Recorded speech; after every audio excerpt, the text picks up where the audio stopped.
Hello, and welcome to another comic chat on Sunday. Of course, it's a favorite chat, okay? So you have to keep in mind that. So be happy. We are trying to talk comics. That's good. Let's just hope we're going to do that. Anyway, in Istanbul fashion, Comic Crack, how are you doing? Super. Does everybody have their fruit with them? I got my banana here. Oh, wait a second. That's not a banana. That's scary. Okay, for a second I thought some. Yeah. we got a stress banana.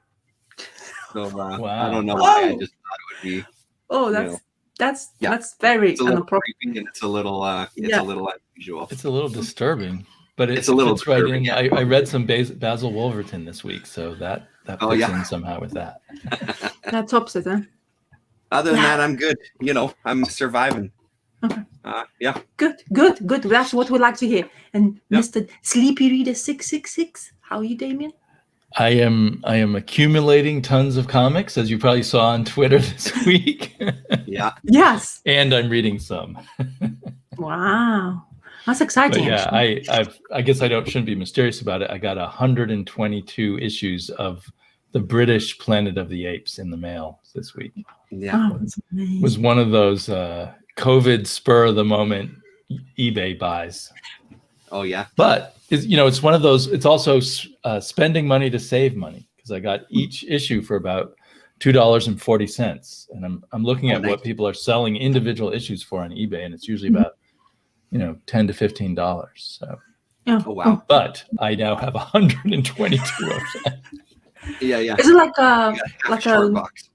Magazine size, but like a newspaper type? Yes. Yeah, I imagine long before, maybe before you were born, even in Britain. Oh yeah. This is how they reprinted Marvel Comics. Let me compare it to a normal comic size. So yeah, it's kind of a magazine size, and they came out weekly, and Marvel had a bunch of different titles, and but each weekly issue has like a portion of 4 different Marvel comics that they reprint. Wow. So the main story is always Planet of the Apes, but then there's this is a Warlock story that I remember reading as a kid in the early 70s with Gil Kane art.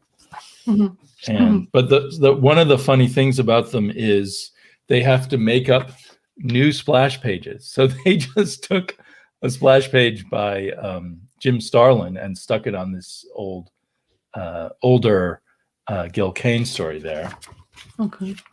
And you can see for the Planet, this Planet of the Apes is a whole nother story, but if you look closely, the art on this splash page isn't the same as here, because it's in the middle of what would have been the American issue.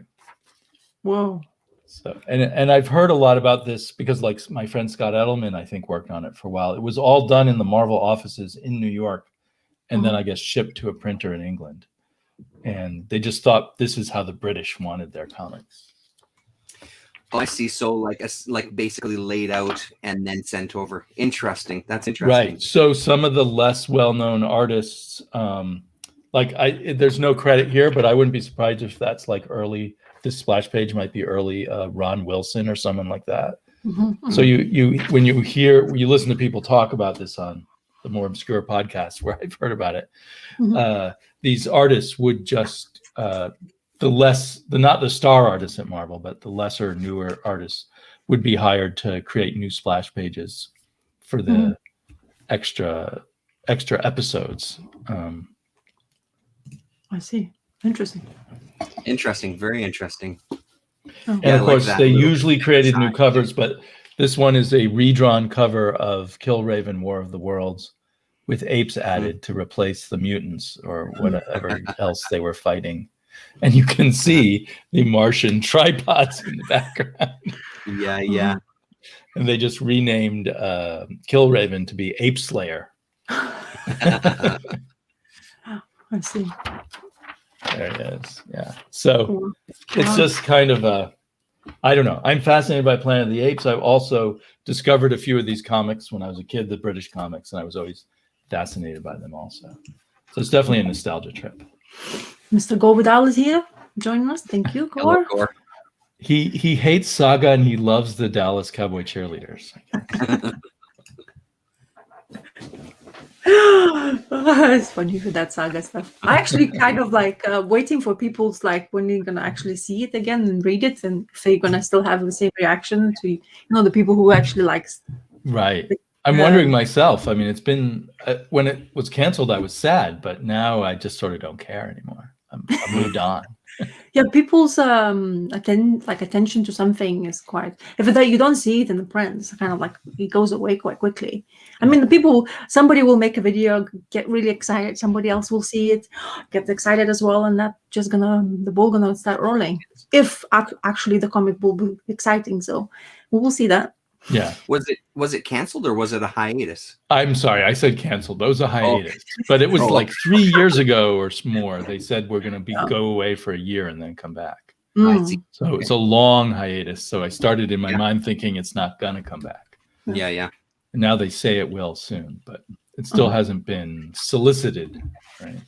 Yeah, interesting. Did you read Saga, either of you?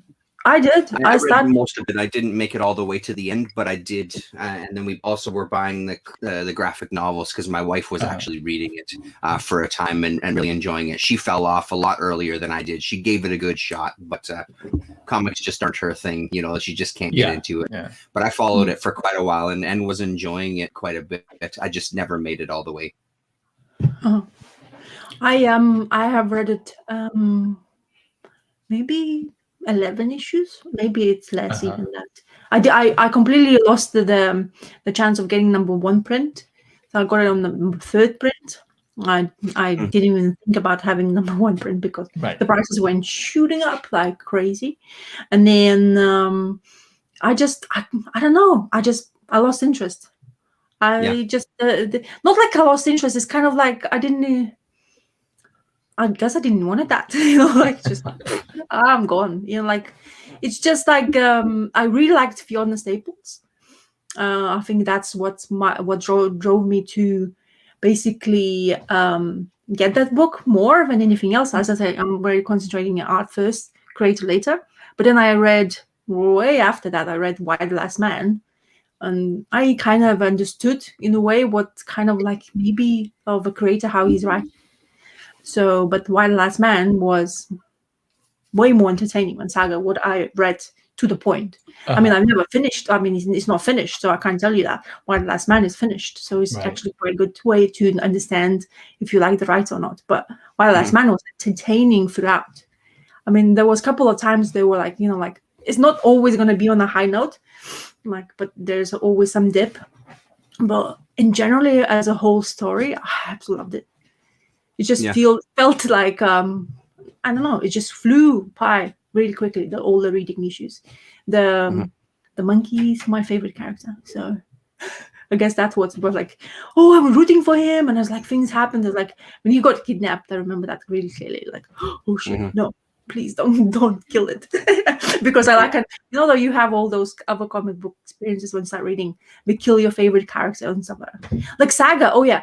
I know where I got really pissed off when they killed Lion Cat, or like sort of killed Lion Cat. I think I remember that, and everybody like gave a awful about it. Like, yeah, well, like, oh my god, how dare they doing that? And I don't know what happened to that cat after that. Right. So, well, now I'm suddenly remembering near the end of the run, they killed off another really major character. Oh, there you go. Really major. So, but it was kind of a. Saga didn't have as tight a plot as Why the Last Man, so there wasn't as much reason to read the whole story.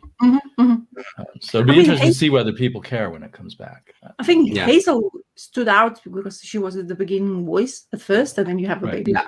So that was entertaining. I think the first volume was definitely very entertaining, but then, as I say, it's just something bothered me in that time. It was like, I think Lion Cat's killing. I think between that relationship with that assassin guy and the Lion Cat, that was more intriguing for me than actual main characters.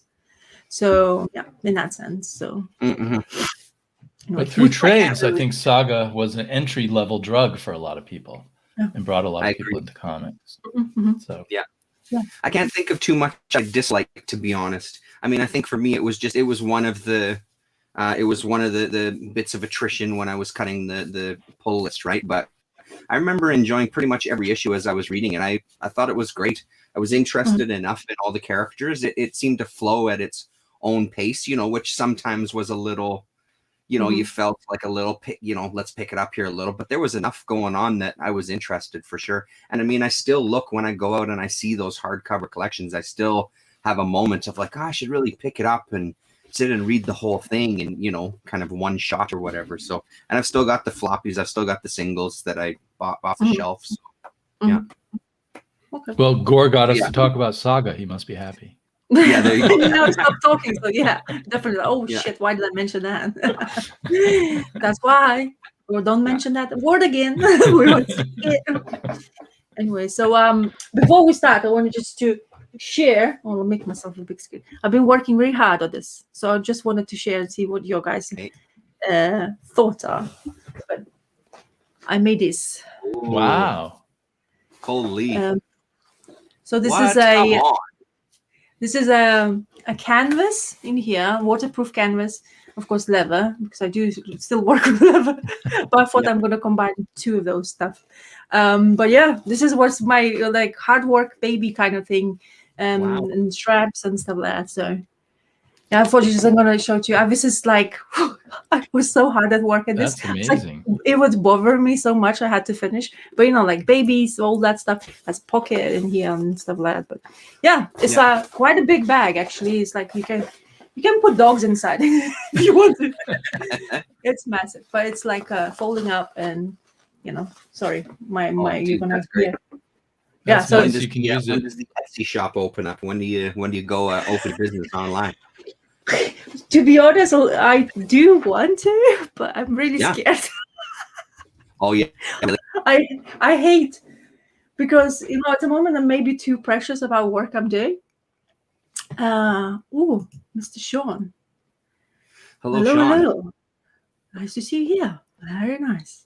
So yeah, I would love to do this, to be honest, but it's a hard work. It's not easy, No, I don't doubt it is. How long does it take you to how long did it take you to do that? Well, this one took me with all my procrastination about 3 weeks because it's not actual work. It's just the way I have this idea in my head. I have some examples and I want to combine two things, whatever's in my head, to put it in the bag. So that's why it takes so long for sure, because I have some like patterns going on, but I always keep on changing my mind. I don't like this the way it looks. I want to change this. And that's what takes forever.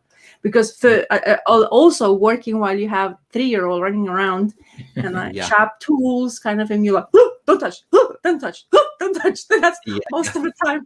And you're like, shush him away. And he's like, Mommy, I need food. Okay, I'm going to make you food now. So this kind of stuff you have to deal with. But honestly, it's really good for my brain. I get really frustrated and angry about everything, whatever I do.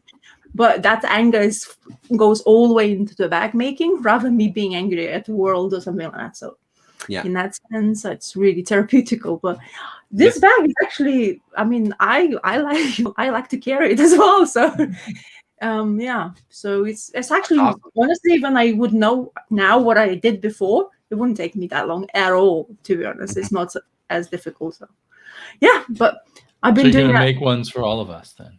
Yeah. You guys want one?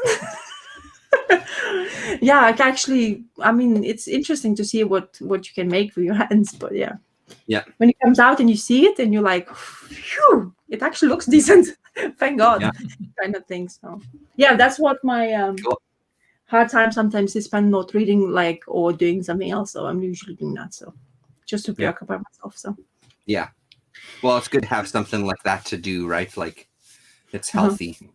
Yeah, exactly. Yeah, just get that, get that something other things to do in your head rather than just thinking and feeling sorry for yourself. Especially in winter time, winter time is the worst because you have so much time to be in the house, and especially this moment in our lives. So, okay. In that note, you have a banana.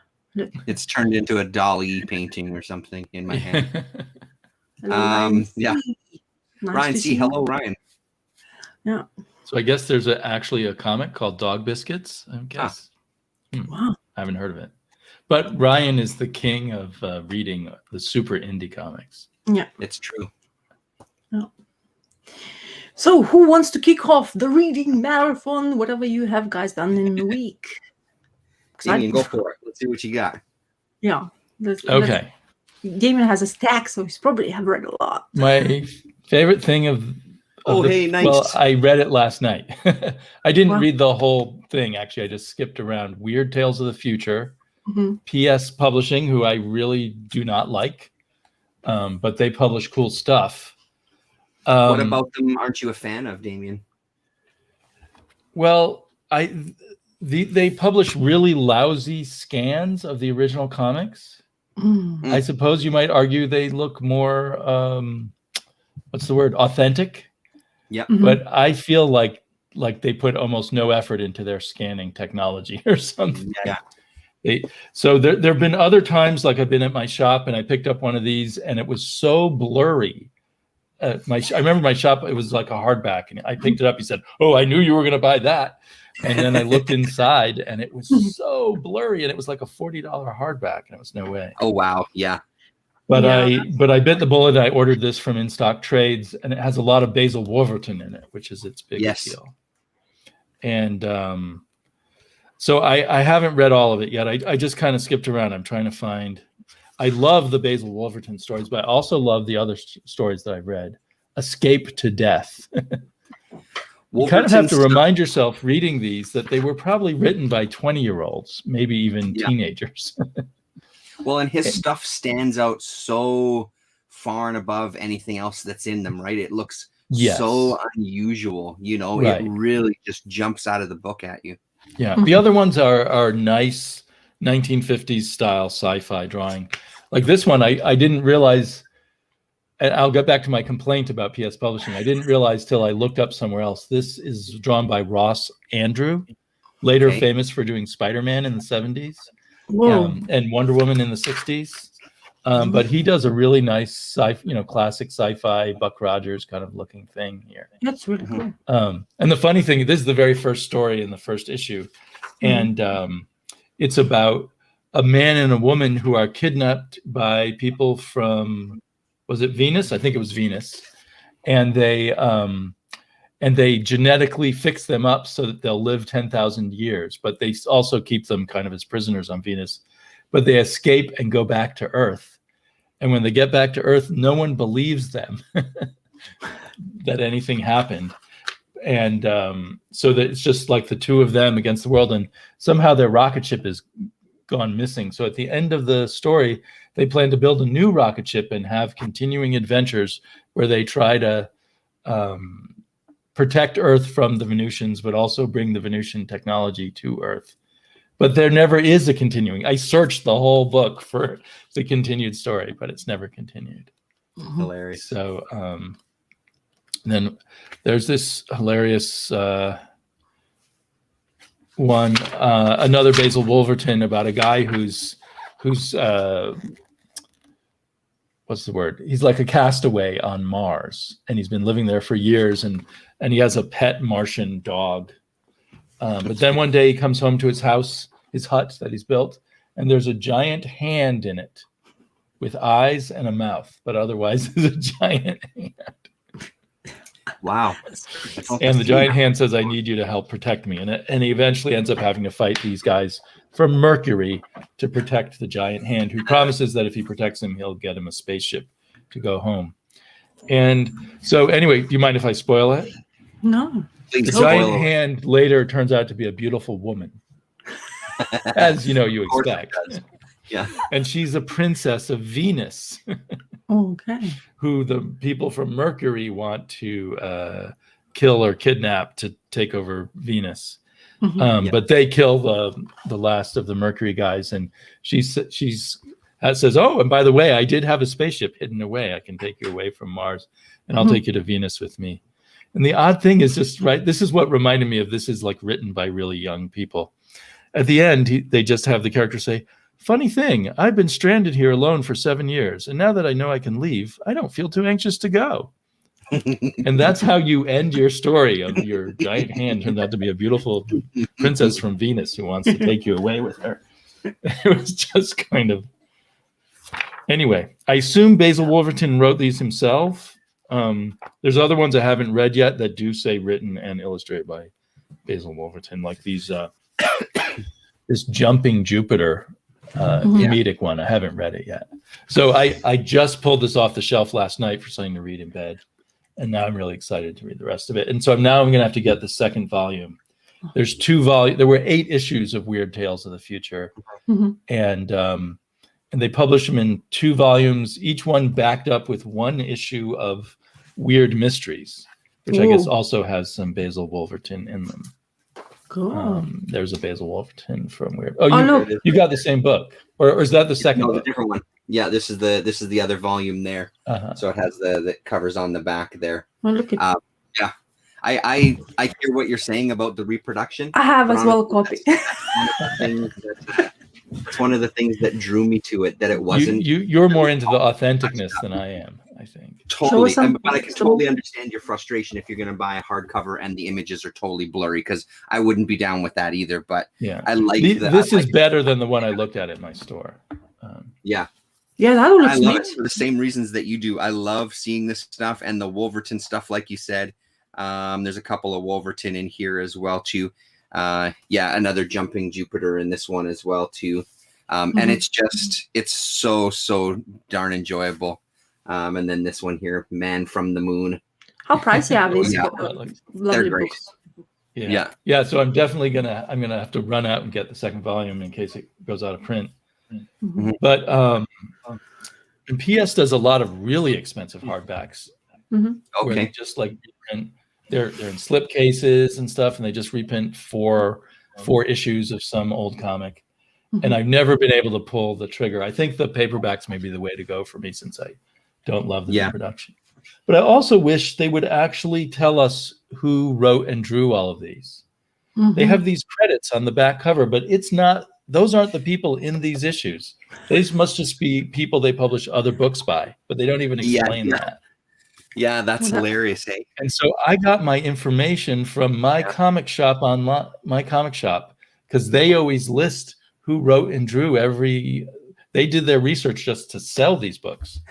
So I went there and found out, that was Ross Andru and what was I going to say? And the only issue that they had actually for sale, they had listings for all of them, but the only one they actually had a copy of to sell at mycomicshop.com was a 2.0 of one of the, maybe like issue number 3 for $2,000. Yeah. So on that level, this is a bargain, because you can't just pick up these things anywhere. Well, and I mean, I hear what Ryan is saying, but I mean, I don't, come on, let's be honest. Those artists aren't making anything off any of the books that are, they didn't make any then, and they're not making anything now. That's for damn sure. Yeah.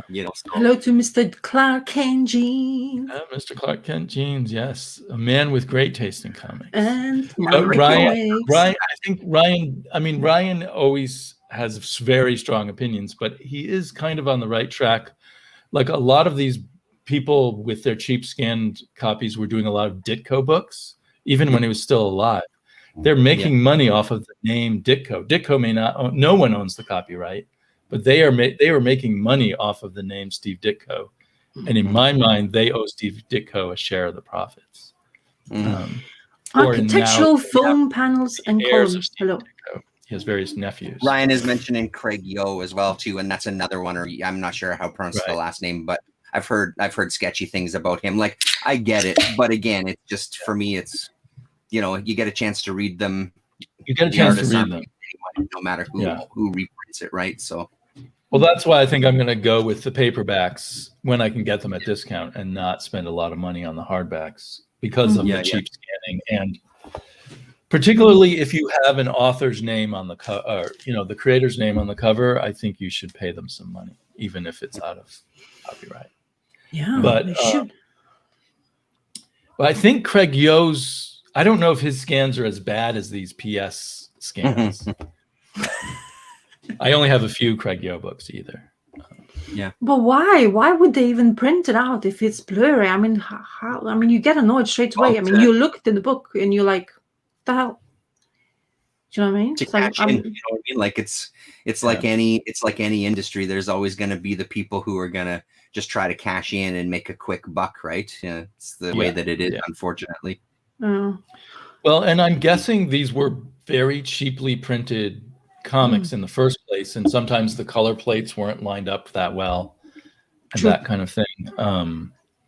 But it also, I think you can do things in your scanning process to improve the lighting and the color saturation and various things, so the art would be more visible. Let's say hello to Enigma Vibration. Hello. Nice. Yeah, it's crazy, but like if you like, I would get like I wouldn't buy a book if it's blurry pages. There is no way I'm investing money. I mean, I would like to. It looks very interesting. You actually want to actually see myself, but because I like those kind of old quirky storylines as well. So, but if it's production is so poor, it's like, what the hell, man? You want something to be proper product when you buy it, especially these days. Technology we have. But I guess And when I opened this, I could see the glued binding starting to rip already. Yeah. Oh, dude. Yeah, no, I mean, you're not selling this book really well. It's like it's great comics in a bad package. No, seriously. I do like they include all the ads and get them. No. Like mine even has on the edge through a bunch of the paper this registration mark that goes, Oh no, they didn't cut it right. Right? Yeah. Through the whole thing. Whoa. Yeah, I love that kind of stuff. Like, I love there's a very small market. Sorry. No, that's okay. That's all right. Go ahead. I was just saying I love body reproduction. It's one of the draws for me for sure. You're a connoisseur of the bad. Yeah. Wow.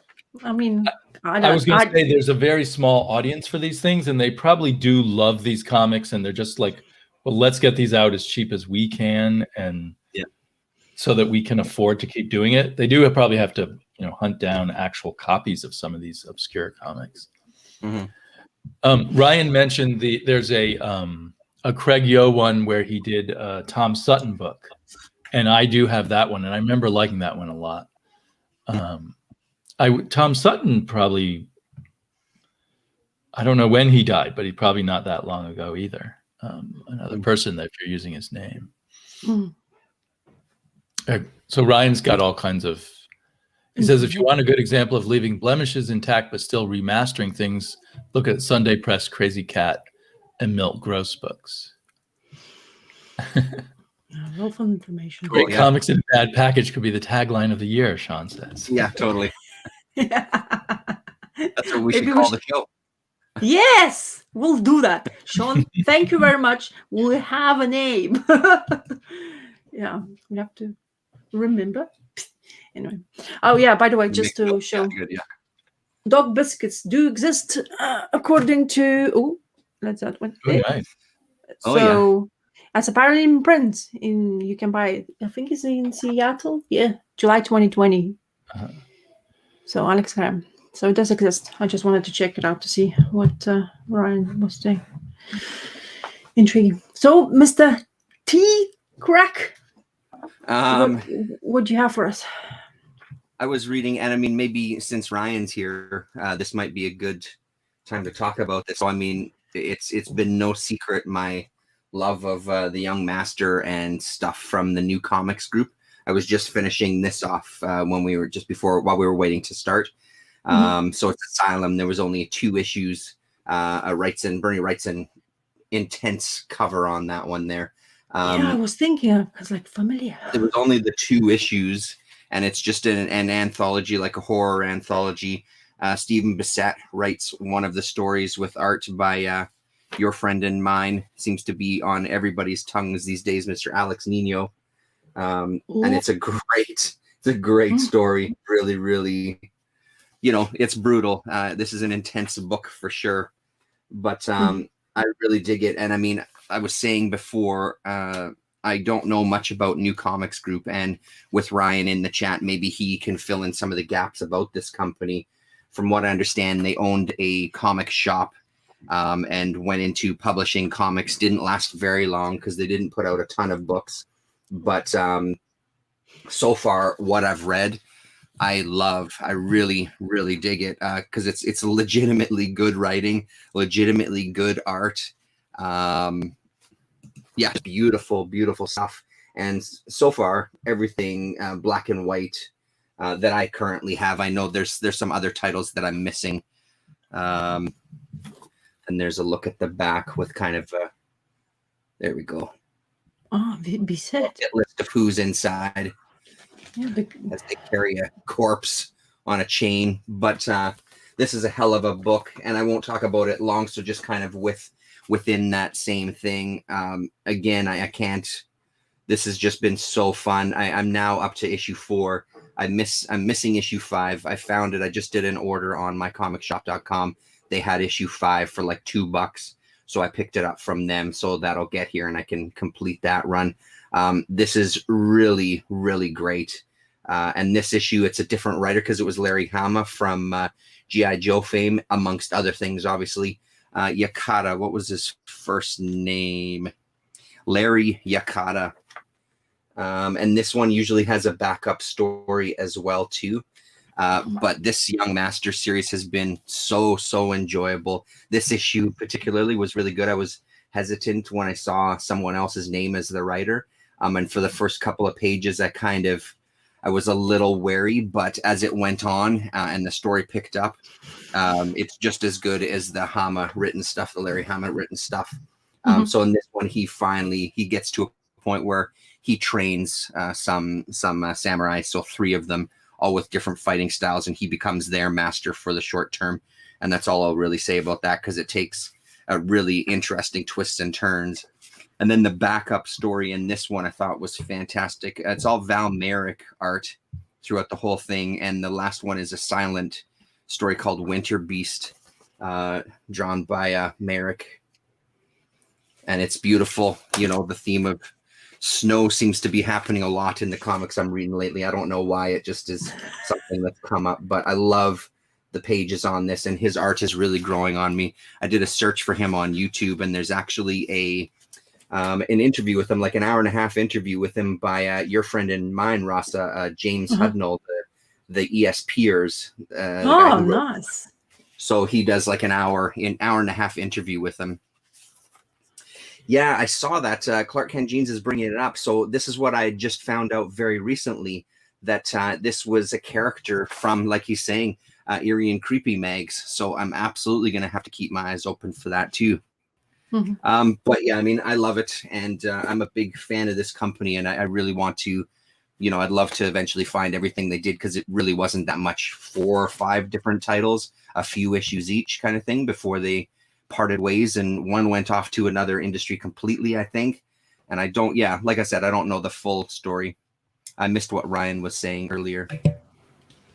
Put a bunch of money into hiring high-priced talent, thinking it would pay off, but they went under like in 6 months. It seemed to be a really short thing. James Holden was a Tea Party crank who hooked up with Comicsgate a few months before he died. Really? Hey, had no idea. I didn't know he was dead either. This makes sense, though, because his video, that interview, is a few years old, and I was looking on his page and see that there was no activity for a couple of years. I didn't know that he passed away. And he interviewed Val Merrick? Yeah, it's about an hour-and-a-half interview. It's not the best connection.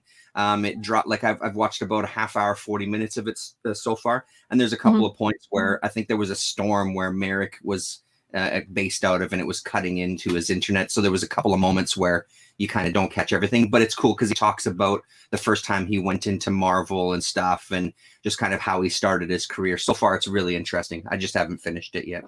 Oh, I'll definitely have to look for that. After seeing your video where you showed these, I started, and I was looking through those Planet of the Apes. I kept seeing Val Merrick in there. Not doing Planet of the Apes, but doing other things they were publishing there, like 70s Kazar and stuff. He was a really great artist who, I don't know, he never caught fire in the fan world. But. No, that I well, know it's weird. And when I was looking him up, of course, there was a ETA Nick video. He did a spotlight on Merrick for 20 minutes or something, looking through some of the horror magazines. And he said the same thing. He's like, for some reason, he never got bigger. And it's a shame because his art is gorgeous, you know, and it really is. I'm really loving the look of these books. And even through this Young Master so far, because the first 1 or 2 issues, I still really enjoy the art, but it really has grown. Even on issue 4, you can see it growing to where he's kind of maybe figure out how he wants to present this particular story, right? So really good. That's cool. I actually was looking at it as well because you guys talking about stuff. I'm like, okay, I'm gonna have a look how much if I can get it or something like that. I found some of them. I mean, they weren't pricey, but I didn't. I'm feeling safe with money, so I just didn't commit to it. But those ninja stuff it's like almost like a Western part, like something I really like. So maybe, hopefully. So for me, well, I mean, we wouldn't have spaghetti westerns without samurai movies. You know what I mean? Like it just it wouldn't be a thing, right? So exactly. So I'll make myself full screen. Anyway, today I read one of the things. Oh, hey. Wow, that brings back memories. So I decided that, my son needs to know about drinking. So I read this before he sleeps. So it's a good educational book for you guys.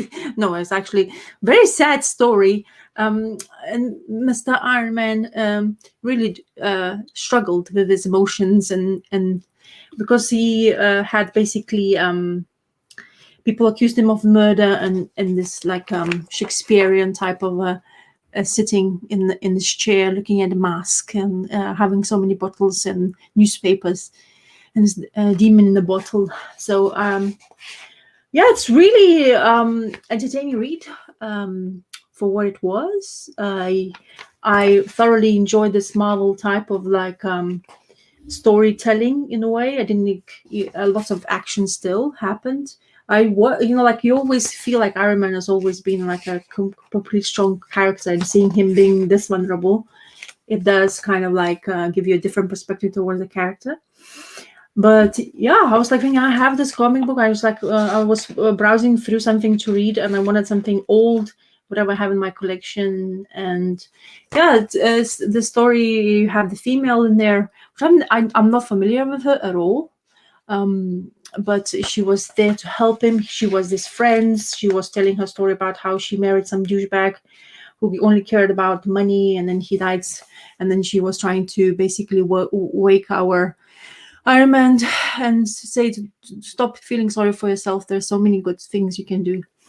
And then he suddenly wakes up. And then Jarvis, I've never like thought about Jarvis being looking like that. Like I've always felt like he kind of looks like Batman's butler, to be honest, because of that comparison with two things. But in general, the art is great, colors is great.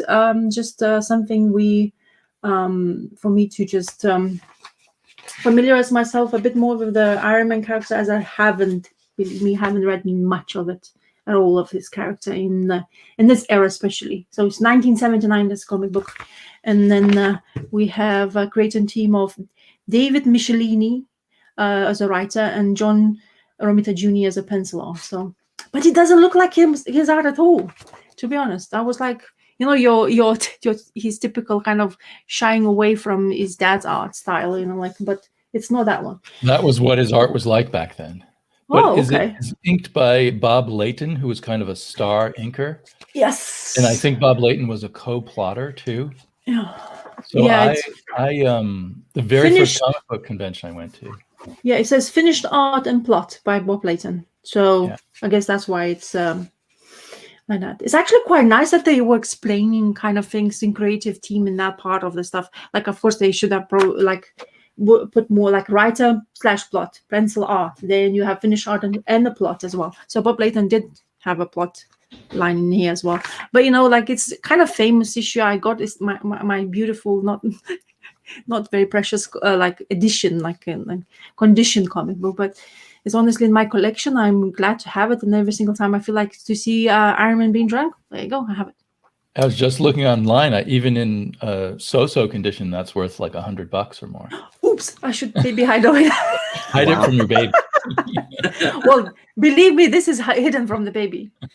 I mean, I'm starting to feel like I have to lift that precious box of mine way higher than it actually now is, because he's growing. It's like, oh, he's growing. You should maybe think about it. Yeah. But it's like, Yeah. I have self-security. Like, oh no, time is not passing so quickly. And he's like, he's gonna shoot up. It's like, oh, mom, what is this? And tear the page. Get a box of ratty comics for him to play with. Yeah. And hide your good comics. Oh no! Yeah, exactly. Believe me, all of the free comic books who's ever gonna come out is gonna be his. It's like, do whatever the hell you want, and then enjoy yourself, read as much as you can. But the idea is, by reading all the stuff, is just having, apparently it helps child to kind of like have an idea of reading. So this is my hard work as well as a comic reader. Yeah. So yeah. I as I say, I'm kind of like really getting into this older stuff of Marvel, and I'm really enjoying just randomly picking them, especially having it in the paper. It's such a contrast from like Marvel Unlimited I'm been reading lately, and I'm still reading like Fantastic Four, but I'll mention that after, when you guys have a turn afterwards, saying what you read. So, Mr. Sleepy Reader, where else do you have for us? Okay, well, speaking of kids, I read with my daughter and got a great thrill out of Radioactive Man. Nice. Oh, nice. It's number 88, but it's actually issue 2. So I looked into it, and my daughter was upset at first because it said it was part 2 of a sense-shattering 6-issue series. So we thought we needed 87, but actually it starts, there's issue 1, then there's issue 88, and so on, and then there's issue 1000 is the 6th issue. So what they're doing is they're making fun of different eras of comics. Mm-hmm. So this is supposed to be a comic published in 1962, and it's mostly a send up of a bunch of Marvel tropes with a little bit of DC stuff in the mix. Like Radioactive Man is sort of like Superman, and he has his own Lois Lane. But then his sidekick is like Peter Parker, Fallout Boy. That's cool. And it's kind of I don't know if it's a hidden gem. Maybe people know all about it, but it's a really great spoof on superhero comics. The average person who would just say, I like The Simpsons and pick this up wouldn't get it all. But it's totally like, here's a sequence that's straight out of early Steve Ditko Spider-Man. Not the style, but the story. And then you get Magmo, the Lava Man, and there's jokes about, gasp, that weird creature, he speaks English. And I don't know, I can't find, just full of lots of little touches that are, loving Easter eggs to people who know the history of Marvel comics from the 60s, including a scene where Fallout Boy has to lift this giant machinery off of himself, like that famous Steve Ditko Spider-Man scene. Yes. Where he decides to do it for his Aunt June, not his Aunt May. That's cool. So I would just say this is a thing to keep an eye out for in the cheap bins if you ever see it. My daughter loved it, fun for kids, but also fun for old comic book fans.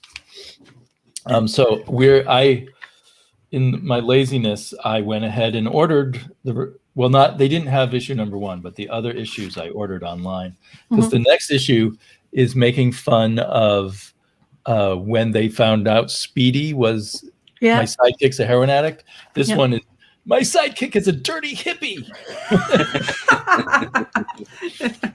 And they have a blurb. Next issue, far out, man. Don't miss this ultra relevant early 70s issue. Radioactive Man faces the most difficult challenge of his career when Fallout Boy becomes a hippie.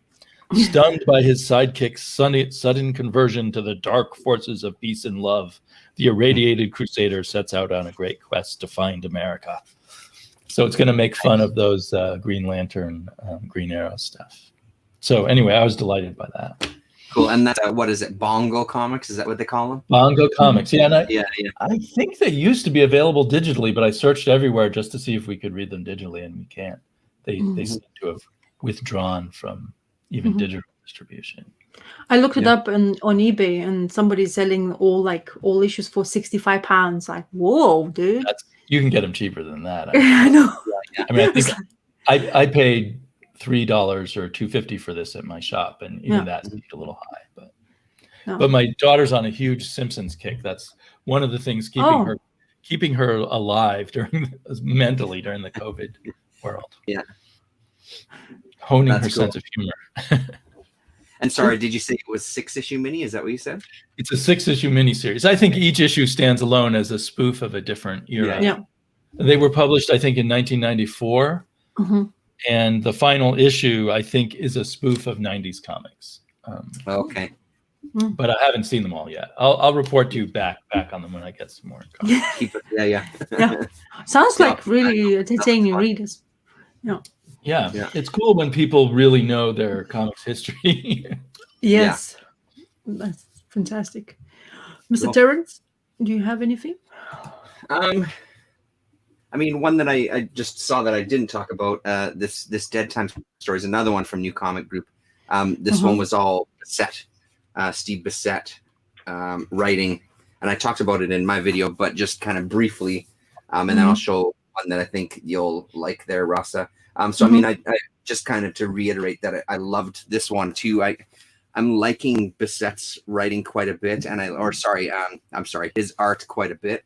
This one, it really feels like there's a Rick Veitch's hand in here, but this again, just the one issue of this one, and the one panel that really stood out to me that I talked about in my video was this one, because that legitimately looks terrifying. You know, it's not the usual of like the Jurassic Park type of scene when you see the dinosaurs at the park where they're just grazing majestically. That looks shit scary ending up there. So it's a great book. So that was the other New Comics Group, but this one was a bit of a surprise. This Moebius Comics from Caliber #2.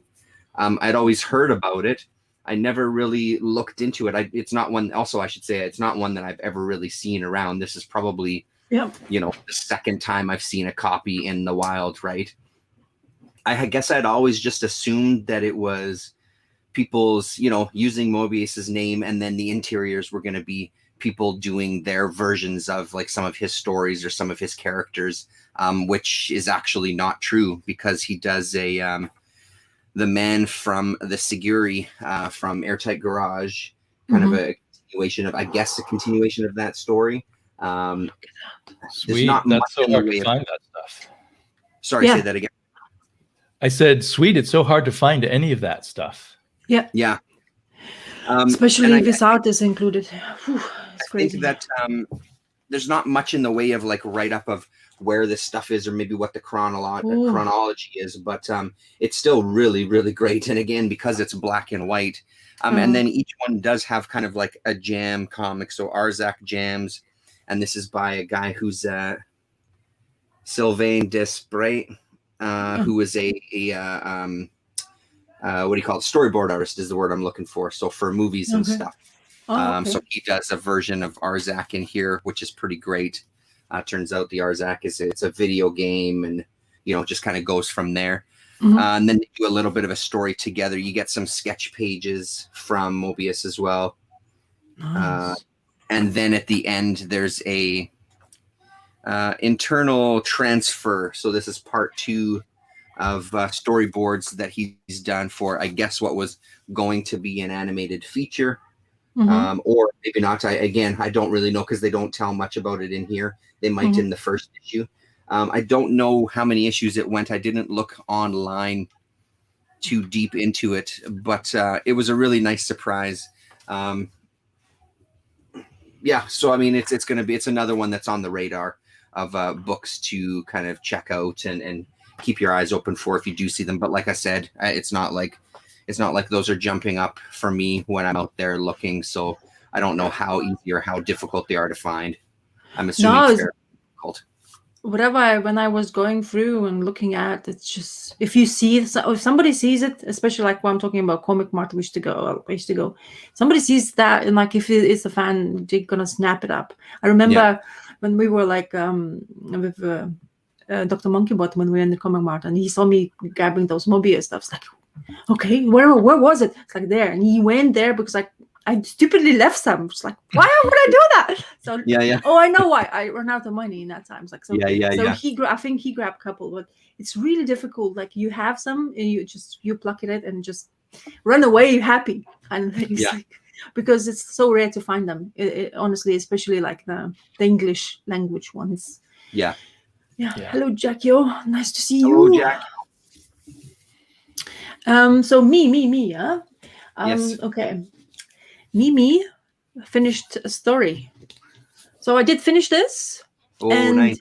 after finishing, this is the second. I don't know where I put the third one. I don't know. But I finished the whole story, and honestly, only right at the end I understood where everything went. It's just like everything went gelled in together, and the whole story just made more impact when actual individual issues have. Maybe I wasn't taking too much of like attention in the first couple of one, because some situations happens when you start reading something, or somebody gives you distractions and stuff like that. But the overall, like, I'm just going to sample you an art a little bit here, but overall story is basically you have crime bosses, a history behind one of the crime bosses who gets involved in Yakuza, and then you have this lady here who is being brought up because her father, in Japanese folklore, if you are shamed, but especially you have to, like, if you've been shamed, then you have like your kids to do your bidding, like to make it everything right, whatever happens. So basically, her father went into America with like lots of money to basically establish the area for Yakuza to come in and start doing the business. Unfortunately, some other crime bosses has found out about that kind of thing. So they basically kidnapped him, tortured him with his wife, because they saw that he has a kid as well, which was this girl. So Yakuza basically, after that kind of shame and stealing the money, I guess that's what happened. They took her in because he killed himself. I forgot the name of that sacrifice when they do that. But anyway, he killed himself. Sorry, I didn't hear you. I think it's seppuku or something. Yeah, like that knife stabbing herself in it. So anyway, so she was very little, and they brought her up as a killer because they wanted to basically find the guys who basically did wrong to her father, and she basically were going into Seattle where Mr. Green Arrow was there. So yeah, really good. I mean, overall story, as I say, it's kind of like it was kind of too long at first, as I said, but when you read the last one, the whole story just went in, and I got kind of excited. And then there's another thing I wanted to read, but I didn't get to. I have a first volume of Mike Gross. I think he wrote this 3 issues first, and then he started writing more about it to Green Arrow, like long term. So I have first volume of that. So I want to get into reading more of the stuff and see how is that his writing will be established with this character as well. So, because as I say, it wasn't very easy at first. It kind of felt like too long of like stretched out story at first. But then the last issue just kicked into gear. Lots of action happened, of course. The revenge, how it happened, how confrontation between these two guys as well, and what happened to Black Canary, which was, she got it bad because she was undercover with those crime lords, and then they found out, they took her in, and there was this guy, and he tortured her to the point of like, oh, that's actually graphic for me. Even for me, was in a way like not too bad, but like just the way the face looked.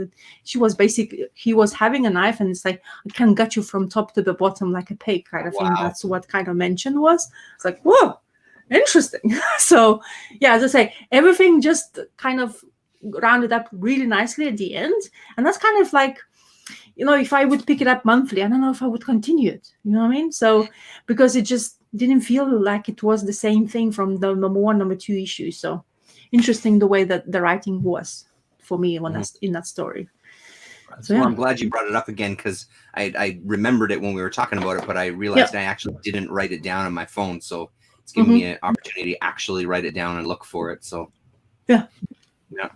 honestly, it's like I say, if you read the like as a trade, I think it's great because you just Yeah, yeah. continue flowing in. But because you have this, you have in singles or whatever form, the nice format books, and you put it away and you come back it's kind of, it loses your flow of a storyline. And I think it needs your attention fully to grasp the whole story, because the history behind it, the father's situation, whatever happened to from that girl, it's actually really good storyline, and it just established more and more and more. Like, why didn't you do that at the beginning? Like give us snippets of information and that. So yeah. So I enjoyed it. Cool. What is Oh. Shadow is the Oliver. Oh, okay. Oh yeah. Except I guess she's Gore's nicer. read the whole thing. Yeah. Yeah. Ah, there you go. Yeah. Okay. Sorry, I just started reading so quickly and I lost my thought. Yeah, but there you go. That's why I'm saying. Oh, and another thing is that trade have a newspaper print, like nice glossy cover. I'll show you when I start reading it. Nice glossy cover, but inside is actual newspaper print, which is fantastic. They should have done it continuously like that. Just feels so much more entertaining to me. Yeah. So. Anyway, so Cool. who's next? Sleepy Reader, maybe? Mr. Damien. Okay, well, I'm gonna this round discuss two sort of self-published books, but starting with there's someone I follow on Twitter named Chris Russ. I'm not sure how I ended up following him. And just the other day I discovered, he's self-publishing this comic, so I sent away for it, and it was this very little thing, like compared to a normal comic book size, and I'm guessing either Xerox or computer printout, but it's colored in colored pencil. Nice. It's just kind of a fun, do-it-yourself kind of thing, and he has a conventional but pleasant style, and it's a very clever concept. It's called Office Goblin, and basically it's the corporate world, but with demons and goblins and stuff. So the main plot of this first issue is just he needs to get to a meeting, and he finds out that the boss has previously turned people into stone gargoyles if they come late to the meetings for the rest of eternity.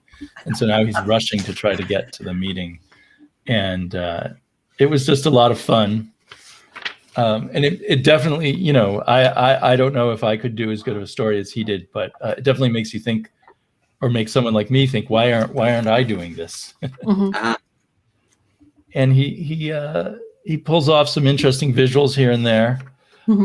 It's funny though, I think I've been following him for a while. I don't know if you guys discover this on Twitter, but eventually just, you start by following people from YouTube, and eventually there's all these other people that show up. But I didn't know that he was an artist and that he was doing this stuff. And when he emailed me, I said, because the mail comes to Damien, and I said, this is Sleepy Reader. And he said, I watch your videos while I'm drawing. Cool. That's cool. That's awesome. But he does, so he keeps it simple at first, and then the graphics get kind of fun as the guy's traveling through hell dimensions, trying to get to the meeting. Nice. So hopefully he'll do more issues. I look forward to picking it up. It looks great. Yeah. And then Copra, which I know have all three of us discussed Copra over the years, I think. Yeah. Or at least Yeah. I've seen you when you came to visit. We went to the comic book shop. That one I was seeing some of the issues on the shelf, showing you as well. The Copra. Oh, okay. It made it over to England because he's used to self-publish it, and then he moved, and it became really a hip thing in inner comic circles, so he moved to Image. But now he's gone back to self-publishing. So you order this on Etsy. I don't know if he still only publishes 500 copies or if he publishes more copies now. And it's on this incredible paper stock. Everything in it is kind of like that cardstock paper.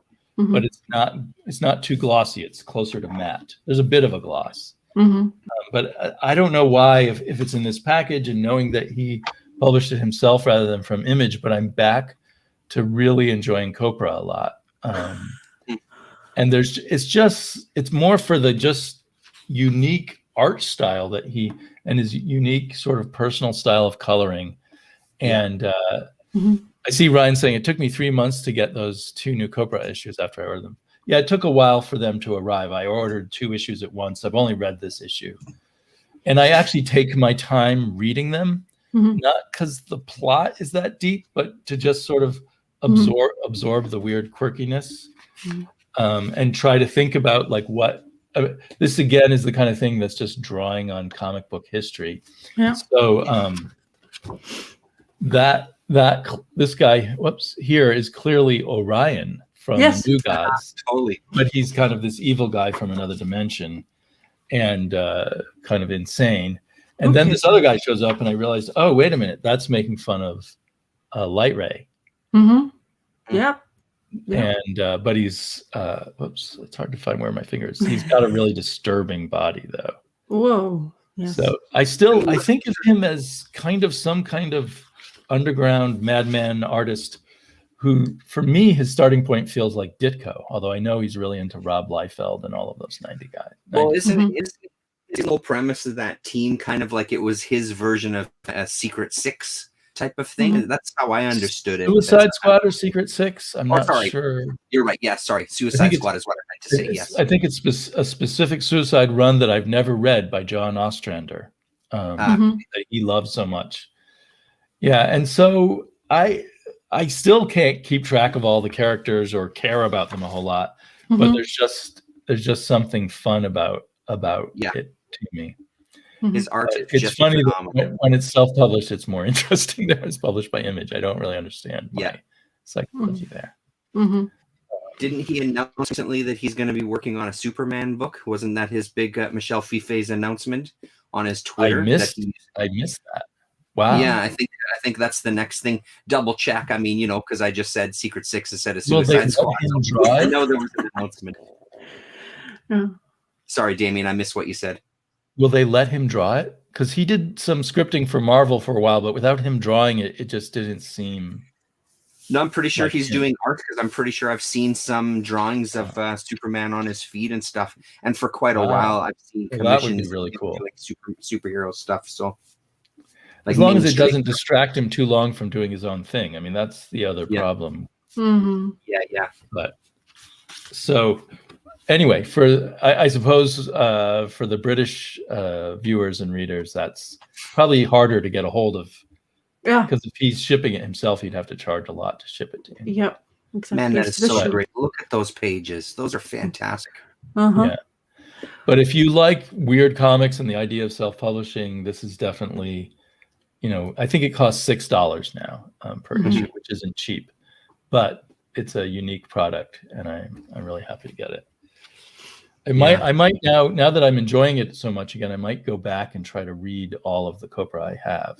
So I think I have most of it in various forms, some in individual issues, some in the trades, and then the Image issues he published.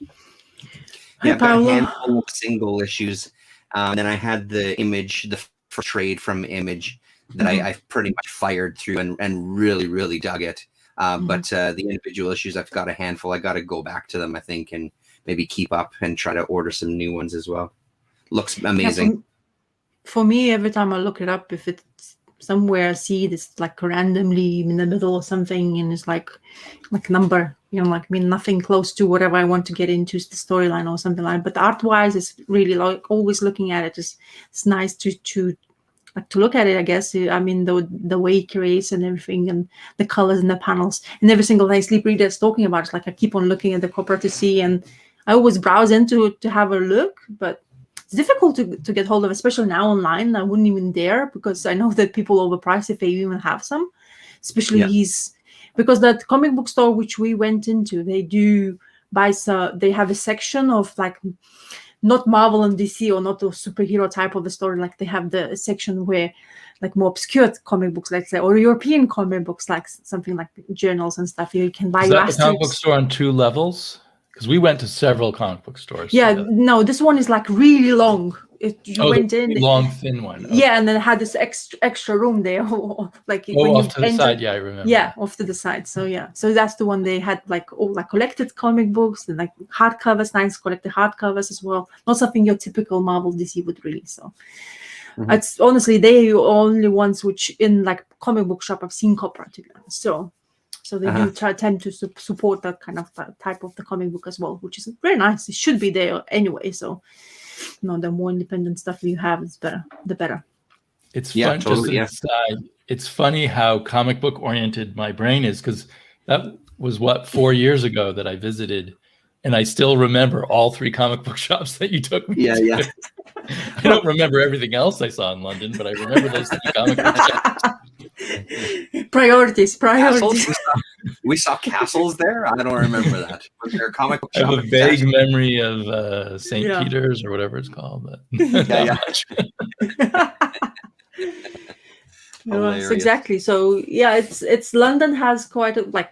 Hopefully, they still continue having those comic book shops, but that's like the place where you mostly see more than one comic, especially censor-wise. There's those 3 of them. I actually took Damon to, and there's a couple of around in the London area, which you have to like travel for quite a few times, and undergrounding and all that kind of stuff. Right. So it's a big city. Yeah. But one of my favorite ones were, because it's easier used to be when I used to go to London quite often before everything happened, is in Richmond, which is south of London, but it's easier to actually enter because of the motorways and the traffic, city centre. You don't want to get into centre with a car, basically what I'm trying to say, especially in London. Yeah. Because then you're stuck in the little bridge where looks like one way around, and there's traffic everywhere. And you're like, how the hell am I going to escape this nightmare? But anyway. It's completely different. Like not different, but something I don't usually read, but I decided that why not? I feel like I spotted this in my collection, and Spider-Man, giant size, all this holographic. Yeah, some funky things. I only have as I say, I sold a couple of Spider-Man ones, which I got it, but I have this a feel for Spider-Man sometimes, and I want I'm gonna read this, I have this. So this is giant size 30th anniversary special 26th issue, and then creator teams are Tom DeFalco, Ron Friends, and Mark Bagley. Plot, pencils, and script. Klaus Janson. So it's 2 stories. Klaus Janson, Al Milgram, Keith Williams, Tom Palmer, and Joe Rubenstein in inks, actually. So about 6 inkers in this comic book, which is crazy. Holy crap. Yeah. So it's called With the Great Responsibility. So this is a typical Spider-Man story. Very feel of the 90s, which is beautiful rainbow of colors. I really actually enjoy that. It's Mike Bagley's on art, and this story kicks in with this 2 guys who apparently steals this gadget. This guy on a star-shaped kind of thing. He's like a hollow screen who can protect him. So it's new tech, and they stole it from these bad guys. And Spider-Man gets involved, and here, which I didn't expect because I don't really get myself familiar with a Spider-Man in the comic books too much. He's married in here with Mary Jane, and it was interesting dynamic because I've never seen kind of knowing the way Spider-Man is usually portrayed as a teenager, having this married life in here, showing them oh, Tiger, what are you gonna do now? Why are you going this way? Kind of thing. So it's what? And then I want to show you this panel. Oh yeah. Mary Jane wearing a skimpy outfit in the comic book. It's whoa, this kid's reading this. Come on, people. Hubba. Exactly. And so she has this kind of MJ has plans of her own to talk. So he leaves her behind, and she's don't be too long because I have plans for you. It's oh, what kind of plans do you have? So, and the beauty of this comic book, I didn't expect, I didn't remember, but whoa. Oh yeah, of course. There's a poster inside with a weird combination of Silver Surfer, Spider-Man, and Captain America. So like as I say, it was very entertaining comic book just because it's just easy flowing. I had lots of giggles because the way where Mary Jane was with him in He and Married Life. So bad guys got caught by Spider-Man, of course. Mafiosos got caught with a clever twist of Spider-Man, and yeah, and he went back and had fun with Mary Jane after that. But honestly, it's really refreshing, to be honest. I honestly miss color in some of the comic books lately. This is array of colors in here. Night portrayed with the purple, which I absolutely love. And another thing in here in this comic book, it's like it always to just remind you guys of origin of Spider-Man, how he became, and the way they were telling that they colored it. Where is it? In blue. So basically, it's all like whatever happened to Peter Parker, how he became having this amazing powers he had. And in the story, we also, while those crooks were running away, there's another story of the guy who stole a bag and of the female because he's in the bad ways and he's struggling to understand he doesn't want to be a good guy or a bad guy like his uncle. And apparently, spoiler alert, the uncle he's talking about is actually the killer, I think, of Spider-Man's uncle.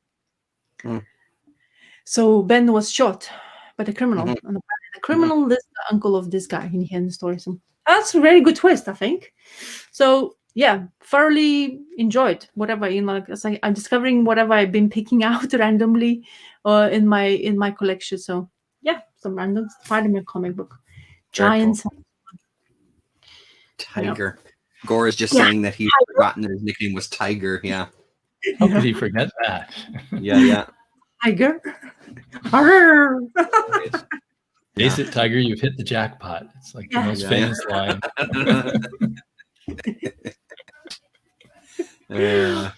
This is actually really was entertaining to read. I was like, wow, this just gives you a good laugh, like a big smile. It's just, I know there's lots of fans of it, but I would be like, if it's continue, just remind you all the time of the Spider-Man's powers as a continue reader. It's actually quite too repetitive, but just randomly for me picking up some random Spider-Man issue is really entertaining. So, yeah, cool. Put in that sense. Yeah. That's the way to approach comics from before the 2000s, I think. Just randomly pick up an issue, with the exception of Vertigo comics or something. Yeah. Face it, Tiger. Exactly. Anyway, so anybody read more? I think I've pretty much talked about everything that I've read because it's been later on reading. But what I am curious about, I don't know if Damien's going for it right now. I'd be curious to your thoughts on We Live there, Damien. The ending of that one. Copy. I guess I don't have it close by either. I guess the one thing is that, because I am interested in talking a little bit of spoilers. Are you okay with that, Rasa? Yeah, I guess, because I honestly, I won't be able to. If it's trade came out, I don't know if trade came out yet, or maybe we can sort of be vague, Damien, because I am kind curious. Of a big spoiler. It is I'd be really pissed if I got the trade and then heard this. Okay. Yeah, right. Well, then let's not talk about the spoiler. But it it's funny. I loved it when I read it, and now that I've been thinking about it, I'm a little less happy about it. Because will the next arc? It could end up pretty goofy and not at all what I was enjoying about We Live. And that was mysterious kind of my worry when I read it, when the kind of ending happened and everything. It felt kind of like it's not really what I signed up for. I understand. I think they did a very good job. The one thing I'd say is they did an excellent job of keeping all that a secret and just putting out a story, because again, individually, those issues are really phenomenal. No word of a lie. I just found myself personally, I wasn't as keen on the ending. I thought that it was a bit of a letdown, but everything building up to it, thoroughly enjoyed. I would easily read them again, even knowing, it's not like that's it, I'm burning them, throwing away. I still think it's a solid book. Well, for what they did at the ending, they came up with a new way to get to that point that we haven't Yeah. seen in. I guess I've got to watch out. I know. Maybe we should talk about it offline. Yeah. Maybe we should talk about it offline because I am curious. So is it Aftershock? Yes, that's It's Aftershock. Yeah. How they trade Aftershock? Are they like really quickly to release the trade after like the certain amount of issues comes out, or because I haven't picked up. I don't really know. I haven't gotten any Aftershock trades yet. Oh shit! But I assume they're quick to put them out because they're a pretty big indie company and they probably do things the way everyone else does them. Maybe I should just go digital route and just commit to that. Weird. I don't even know. Like, I'm trying to think of going to my comic shop and I'm trying to visualize where their graphic novels are, and I don't know. Maybe they just don't carry them in the comic shop that I go to, but I don't know if I can even say kind of what the timeline is on a graphic novel from Aftershock, because I don't know if I've honestly seen that many. Right. Yeah. But again, I've seen them. I've seen them in previews. I get the previews magazine. I've seen the ads for their trades, but I haven't seen them in my shop either. Yeah. It might be that I mean, even though they seem like kind of a big indie comic thing, maybe the shops don't stock their trades unless people request them. Interesting.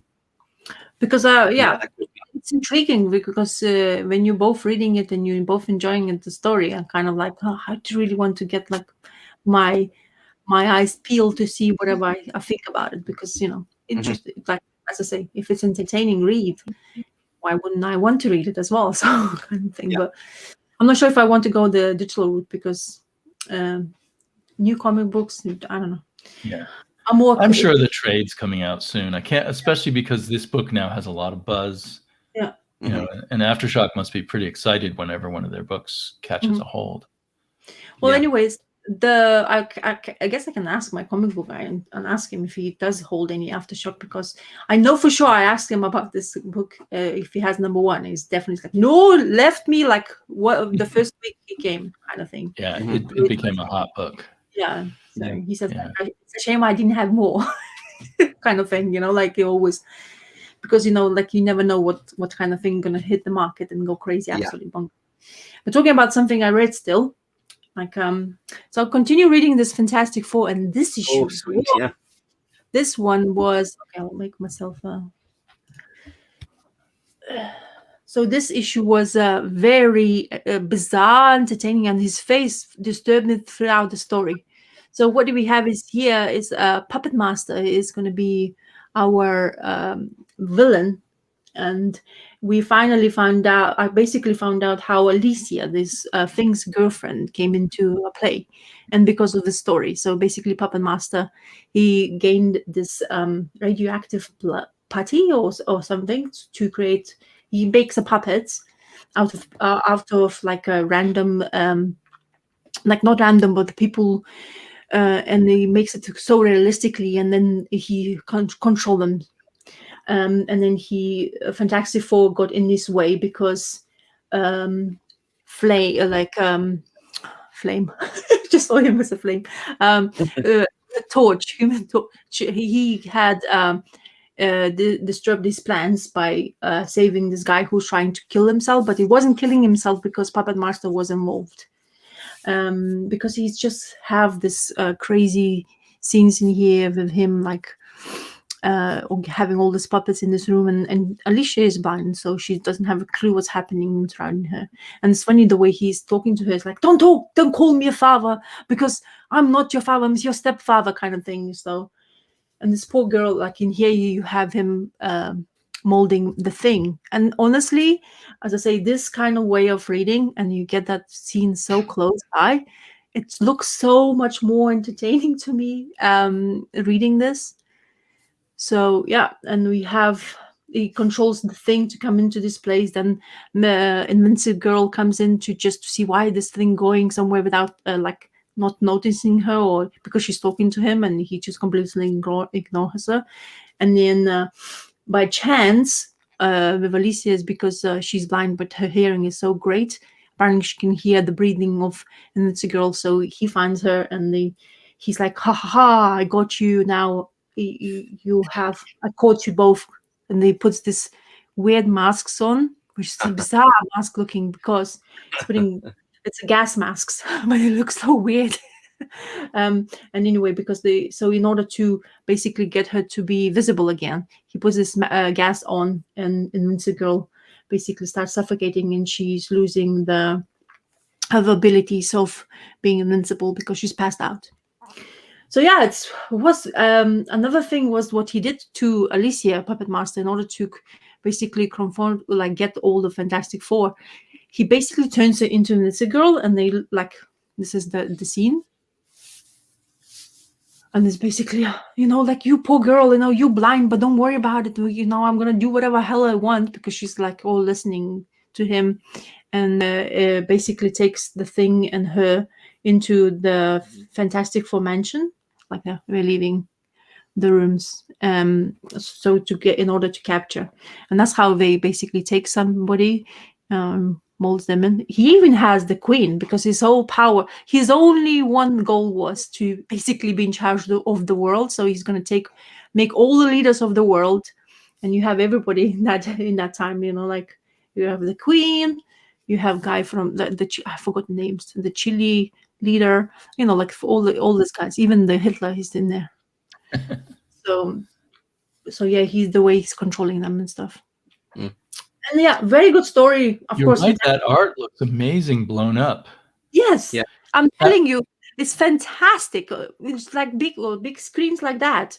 If you think about it, I don't know if you guys probably do know, but until sometime in the mid '60s, they were doing art on even bigger pages. Yeah. Mm-hmm. So I think there's a lot we missed when it was shrunk down, and when you get to blow it back up, you get at least some of that detail. How the Thing seeing it like that, the big panels, it really reminds me of those old Incredible Hulk and the Fantastic Four cartoon that they did, where basically it was just the panels from the comic that they moved around, that sort of thing.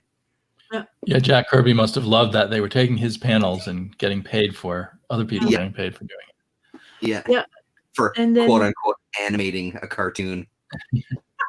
Exactly. And then you have them confronting things. And of course, the Fantastic Four won, but it's just, as I say, this is such a treat to read and blow up all the panels. Like they bounce in like into all bubbles, and they just move like a scene. Mm-hmm, And honestly, I'm the Thing, even though it's so annoying when he speaks, because of the way Stan Lee is writing him, but the way he looks and his like emotions portrayal by and Fantastic, like, look at this, Mr. Fantastic being stretched out to the limit. Love that. Yeah.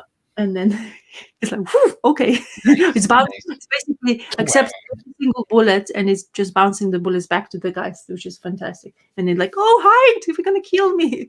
we are all bullets. So yeah, it's, as I say, it's fantastic read. And another one I read as well. So this is the issue I read. Oh my god, I'm still learning how to use this app. But another one I read, it's this issue as well. So Fantastic Four #9, and of course Mr. Submariner is back because he's a villain. He's gonna come back, keep on trying. But in here, our Fantastic Four got broke. They broke. Mr. Fantastic decided to go and play with the stocks and bought something he shouldn't have bought, and then they lost every single penny.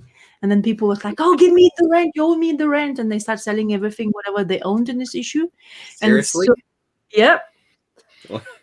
And then and you have this at the beginning of the story. You have the end of the Fantastic Four, and Submariner sitting and watching his telly underwater.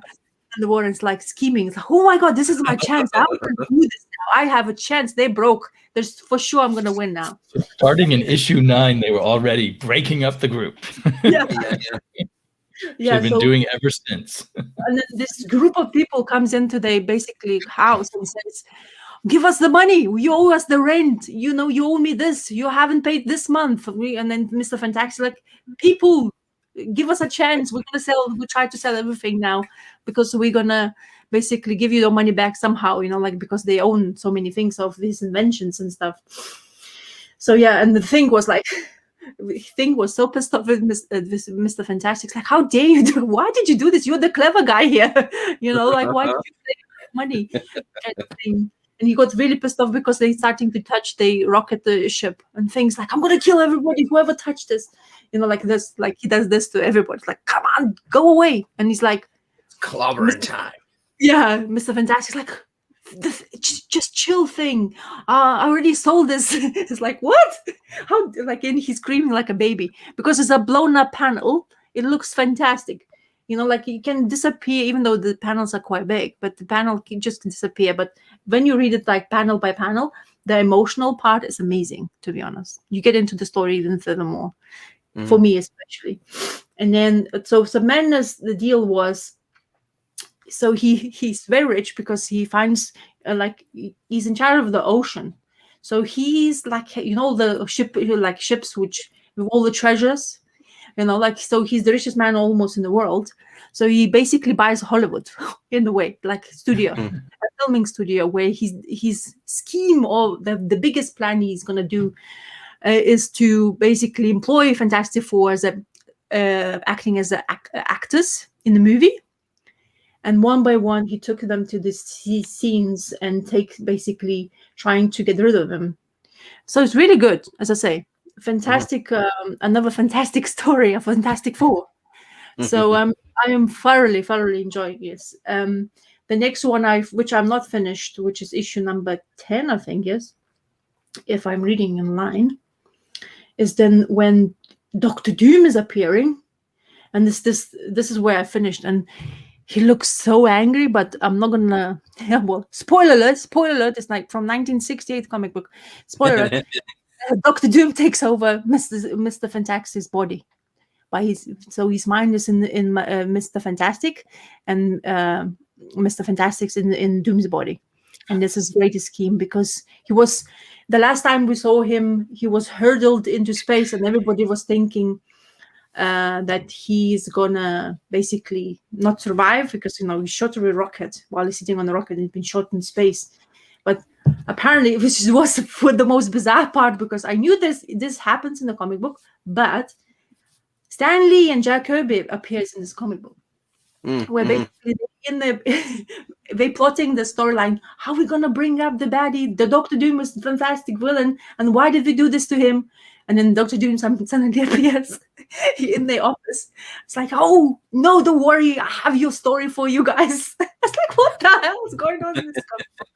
But yeah, it's, as I say, that era of comic books. But honestly, I'm more and more intrigued with Fantastic Four. I think I'm becoming kind of a fan of these creatures, because before I didn't care as a team. I don't know why, but maybe it's just the way I heard what people were talking about before.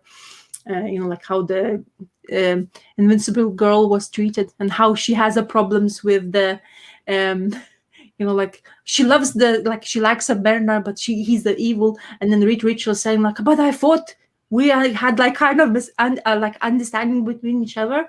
I thought you're gonna love me and we kind of gonna get married. So there's awkward moments like, that's really awkward. Come on, dude. How do you come up and just say that to the girl? It's like, she's like, wait, I don't know what I feel this now at the moment, because I have feelings for Submariner, I think. It's like, that's not the story. So yeah, but while you're reading, it's fantastic. I'm sure there's parallels to Stan Lee's personal life and all that. Oh, is it? Yeah. I'm joking. I don't know. Yeah. Well, I read some Fantastic Four on Marvel Unlimited also. At my daughter's request, she wanted to read something about Agatha Harkness. So we found this is the first appearance of Agatha Harkness. For anyone who doesn't know, Agatha Harkness is now a big deal on WandaVision TV show. Big deal. Big. So she first appeared in Fantastic Four number 94. She was hired to be the nanny of the newborn, suddenly I forgot his name, Franklin Richards. Yes. Franklin Benjamin Richards. They make a big deal of the fact that he's named after the Thing. Suddenly the Thing is interested in babies when they're named after him.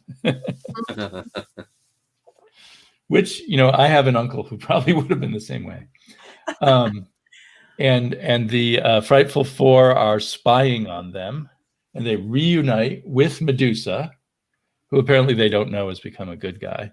And So then the gang flies up. I'm not doing a good job of flies up to Agatha Harkness's mansion in upstate New York. There she is. She's an old lady in this, so people watching WandaVision might be disappointed what they see here. But and of course, that's what you would choose for your nanny. How can I make this? Yeah, the Grand Witch of that old, rotting old mansion in the middle of nowhere, and an old lady with a cat. Yeah, that's where we want to leave our child. Absolutely.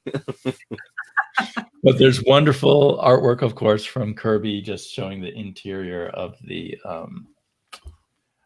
mansion stuff and all of the creepy artwork that Agatha keeps around. Yeah.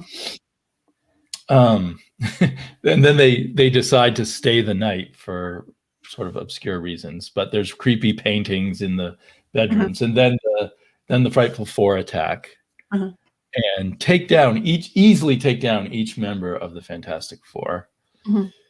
And then basically, I mean, they don't even know it, but Agatha Harkness defeats them with her magic illusions that each one of them gets sort of scared away. Whoops. Come on. There we go. Each one of them gets scared away by some scary thing. And when the FF finally get out of the traps they've been put in by actually, I think Agatha Harkness rescues them all, but they don't know it. Oh, suddenly the plaster from Paste Pot Pete melted. And they find them all defeated. And they never question, like, who did this? How did this happen? And at the end, Agatha mentioned, Ben Grimm sees a book on Agatha's table saying Tales of Old Salem. And he's like, what would an old dame like her be doing with a batty book like that? Salem, in olden days, that's where, no, that couldn't be. Come to think of it, they wanted someone who could really protect the kid. And she says, is something wrong, Mr. Grimm? Oh, no. You're looking so strangely at me. I'm sorry that the glare is so bad from my windows. You're looking so strangely at me. One would almost think that I were a witch. Who'd ever imagine anything as nutty as that? And then Ben Grimm runs away from her, and that's the end of the issue. My daughter loved it, and I was a little surprised how childish it was, but it was a good story. Yeah.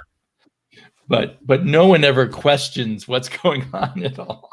But so that's the first appearance of Agatha, and the Kirby's style is so different by then compared to the books you're showing. But that's for DaCosta. There you go, DaCosta.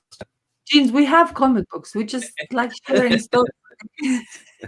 This is on I was about to read this one before the chat, but I ended up doing some computer stuff, which is ridiculous. What did you Spawn? Yeah, I kind of want to get into Spawn, to be honest. I don't know why, because maybe the old commotion and talking about the Spawn and stuff. I've never read it, and I'm all about getting into these big storylines, and Spawn is great for it. It's like 35 issues in. Yeah. I'm just trying to make John happy while you keep talking. Phew, I was feeling faint. Yeah, so I was kind of feel like getting into the Spawn. I don't know why. I have this feel for this. I guess I'll want to show something else, a part of comic books. Ta ta ta. I forgot to take. Oh my god, it's too far away from me. So, is your daughter watching Division with you guys, Damien? Is that? Yeah, she loves it. Awesome. She didn't like the first episode, but we plowed through that, and then she fell in love with the show. Oh, that's great. That's really good to hear. She's really bummed she does not like Marvel movies. We tried watching Age of Ultron because that ties in a lot, to the origin of Wanda and the Vision. Yeah, Age of Ultron is a tough one to get into. It's that wasn't. It wasn't a strong one. But even the others, they don't have the pace and the right feel to interest her at her current stage. Yeah. They're a bit sludgy in a way. I don't know how to describe it, especially compared to the Yeah. TV show that has a nice rhythm to it. I want to show this. Ooh, hardcore collector. what'd you get? Give me a second. Ooh, looks like a green lantern. Yeah. So Cool. I this is done by McFarlane Toys, and I was very Ah. curious too because I don't own anything, but I want a Green Lantern statue, like statue of what I'm talking about, figure, but I never like committed because all the Hal Jordan one or other ones they funky face, but this one is spectacular. Looks exactly like the animated series based on animated series. This figure. And it has a trading card inside, which I didn't have it. Take it out and sell it. Yeah, this is the trading card apparently in the back. So, but I really wanted something. So, like, I was like, oh, okay, I want to check. But this figure is massive, though, in comparison to other DC figures I had. So they are like quite big. But honestly, you can't really probably see it. But the face is fantastic. They don't look funky kind of thing, like those like crooked eyes or no, or smile is not there or something like that. Sometimes the figures have. So that's something I wanted. Like, okay, something Take them out of the box, or do you keep them in the box? No, I will take it out of the box sometime. But you should see my son. Eyes lit up and goes for the box like, no, mommy's toy.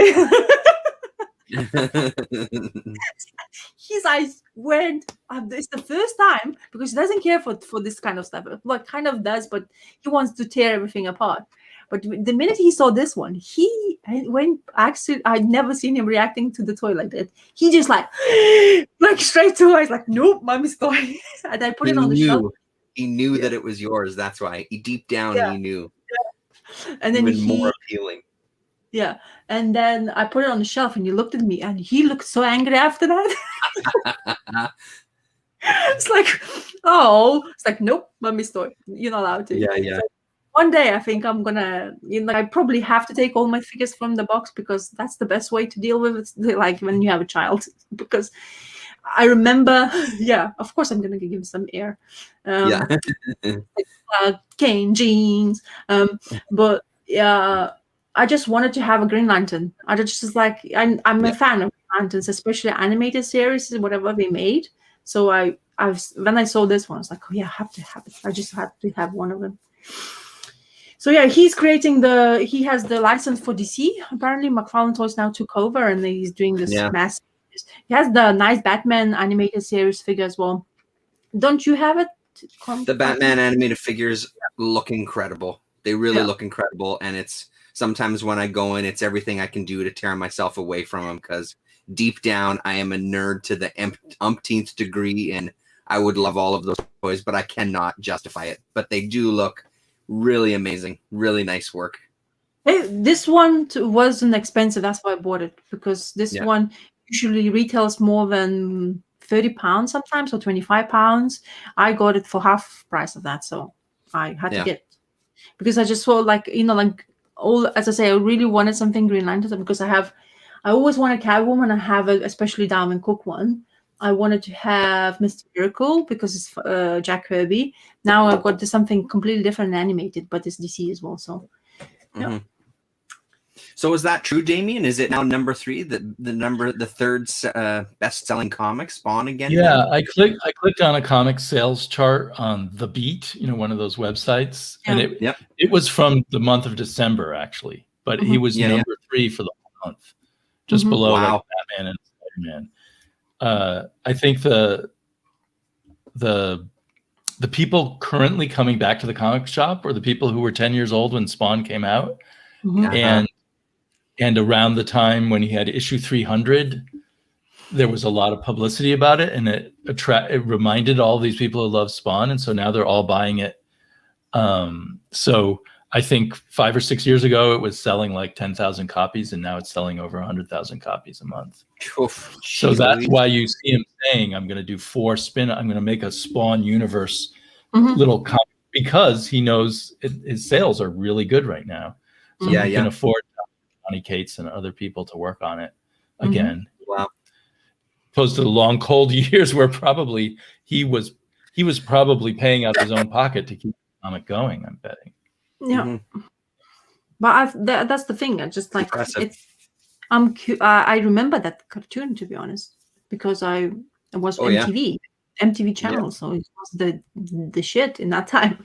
So so I don't know. I have the Great Spawn. cartoon, man. I've been given a stack of comic books of Spawn. I'm not sure how many, but it's in the late 200s. But those late 200s had all homage covers, and they're really beautiful to look at. I think one day I have to just take it out and just maybe make a video and show you to you guys. But Mhm. all those homage covers are looking fantastic. But as I say, yeah, but been given for like long ago, and I've never looked at them back. But every single time I do like go through my collection and stuff like that, I always look for the covers because they're just fantastic looking. Yeah. And lots of great creators were working on. I heard some of people who actually really likes it, enjoys reading, even though probably nothing great about the story as far from the beginning. I heard, but then when they went into those 200s, I think the writing improved, I guess so. And there's I Die remember Hard. liking Spawn: The Dark Ages was one that I really enjoyed reading back when I was reading it in like 2000 or whatever that was. I remember enjoying that. Curse of the Spawn as well. I remember digging that then as well too. Mhm. But yeah, I didn't follow it too much more beyond that. Are those ones where he brought in different writers to write them? Different writers, and then I can't remember. I mean, I'm bad with names at the best of time, but I can't remember the artist because I really liked the Spawn: The Dark Ages. And again, like when those toys got introduced and when you saw what he was doing with action figures and stuff and the sculpts and everything, there really was, as we all know, there really was a holy shit. He's bringing things to a different kind of level, right? So I got swept up in it for a bit, just like a million other people, so yeah. I just randomly pick up something I have in my collection. I was like, no, maybe I just gonna give it a chance to read, like. But I'm actually very pleased the amount. I can actually say that probably 25% of my collection I've read, which is not much. Mainly because I'm like reading a lot of random stuff all the time and new comic books, which I'm still picking up. Not as many, but takes my attention from that. But I'm thoroughly getting into it, and I realize I have some like really random first couple of like 90, I think Fantastic Four 90, but I have quite a few from 200. So 32 something start off or something like that. So Fantastic Four, I think it's John Byrne's Fantastic Four in that era. So am I gonna go, if I'm completely enjoying that Fantastic Four from that Marvel Unlimited, so why not? If I can get into, like, but as I say, I'm really sporadic in reading, so whatever comes into my like I'm emotionally reading that stuff. So I think that's a good way to read. Skip around, try different things. Well, that's the thing. It keeps my attention. Like I never get like bored of it. Also, but like I'm a big fan of a long-term comic book reading. Like I've read Invincible and all that stuff, like that kind of stuff. Like Y the Last Man, it was on my reading list. I never did it, and now I have done it, and I'm really pleased. But that in the back of my mind, I have that. So, so yeah. Well, I was wondering if Terrence, if you got this number 2 on Rain Like Hammers. I didn't make it to the shop this week because my comic budget this week went to those back issues, so I didn't make it to the shop. I haven't done my countdown yet, but either Usagi or Rain Like Hammers will be my number 1 comic.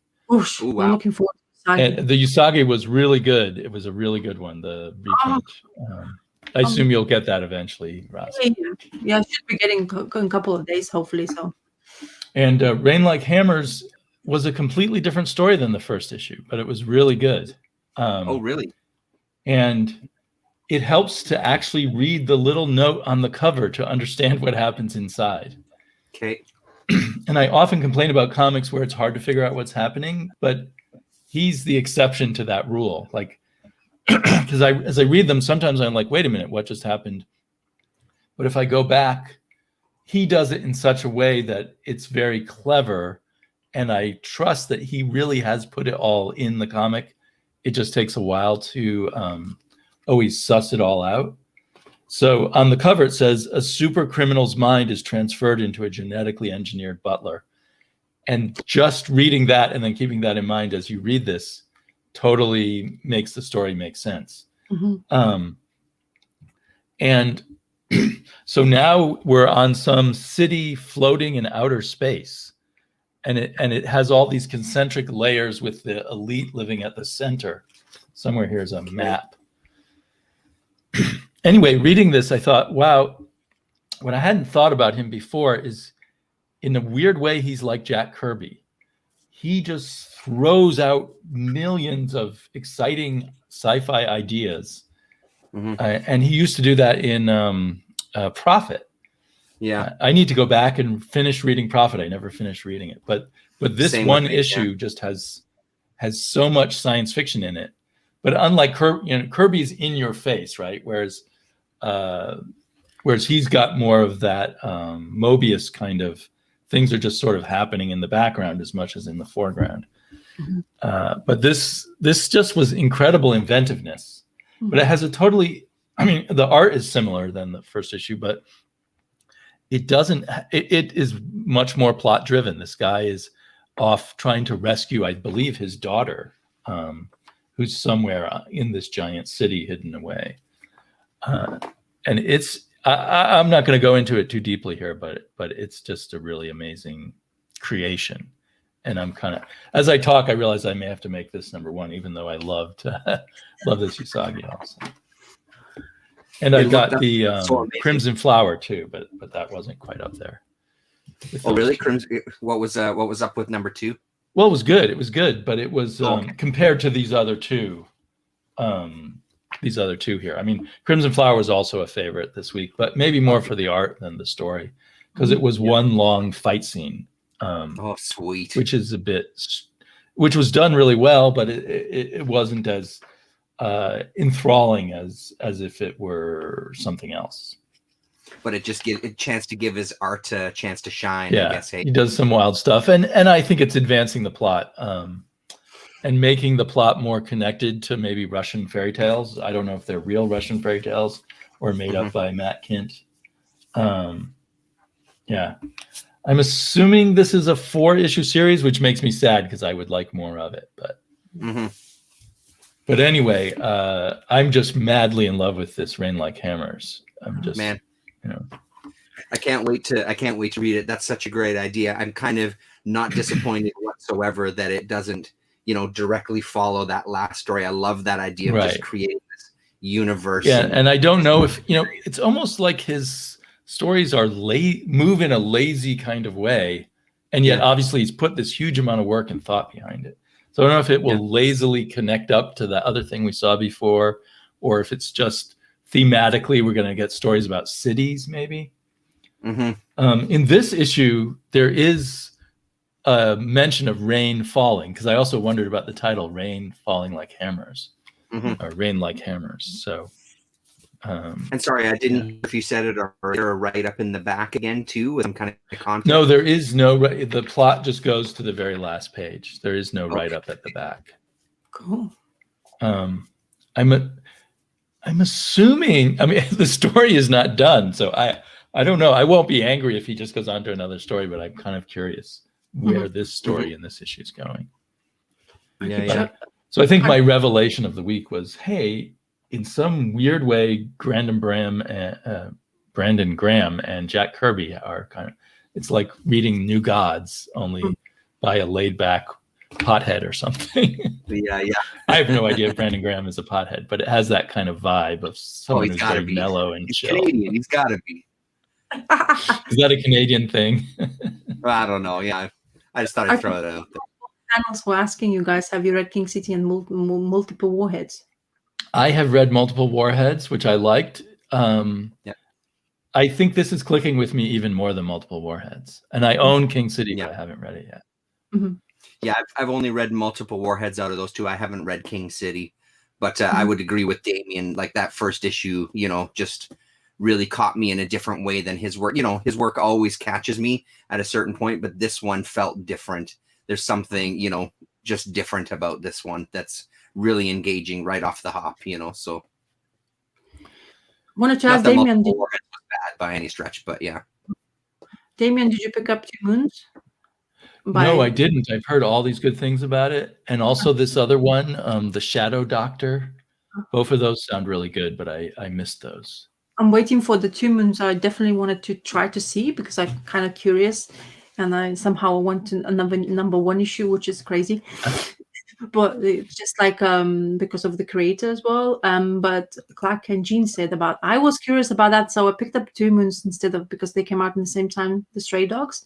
But now the way what he's saying is like shit. Maybe let's hope the Two Moons are good choice. Otherwise, I'll be pissed because that sounds like a kind of thing I wouldn't mind reading because Disney and DuckTales animation in a very dark storyline is actually quite something I wouldn't mind seeing. That one has good buzz too. Both of them kind of flew right past my radar until I started hearing about people reviewing them after picking them up this week. Stray Dogs had the cover of the Silence of the Lambs, I think. Right, it has a Silence of the Lambs style cover. Okay. Yeah, I know what you're talking about. Yeah. So that's the one I think that a lot of people will get attention to because of the familiarity. I'm kind of continuing to move away from dark stories. I'm going through my wimpy phase where I want fun, happy stories. I mean, Usagi is about as dark as I want them. It was kind of a sad, dark story, but in a way that doesn't like grind your face into the darkness or something. Yeah. Yeah, but that's the thing about Usagi. As I say, I can't wait to read because I know I'm gonna thoroughly enjoy it. I always like. If I wanted to, even though I know sometimes like it surprises with the dark story, but there's always a good part to it as well. So it's like always entertaining for me. So I'm definitely looking forward to getting those books. I was so excited. I was like, oh my God, I'm going to be able to talk to them because I receive them at the end of the month. But unfortunately, usually it's quite quick for me, the postage, but this time, unlucky me. I think it's one of the things I'm surprised at what you were saying there, Damien. I'm a little surprised that, especially after the year that we've had, I'm surprised there's not just an onslaught of very hyper optimistic stories coming our way, not this kind of reaction out there, but a continuation of just this darkness, because it completely makes sense wanting a break from it and looking to actually escape, you know what I mean? Actually escape reality, right? So I like that's why I'm doing the randomly picking up something, which I actually kind of know is going to be probably nothing like serious about it in my collection. So like Spider-Man, that reading that Spider-Man issue just improve my mood like significantly, quite quickly because of the humor part. So I really enjoy it. And that's why I have always like a couple of books which is like more like in a way fun kind of thing, or at least I'm trying to, because honestly all the time having grim books to read is not something you should have. You have to like, that's why I'm so jumpy with my moods kind of thing reading, because I want that. And like, if I'm in that mood, I'm going to read something to lift that mood away from me if it's in a bad one.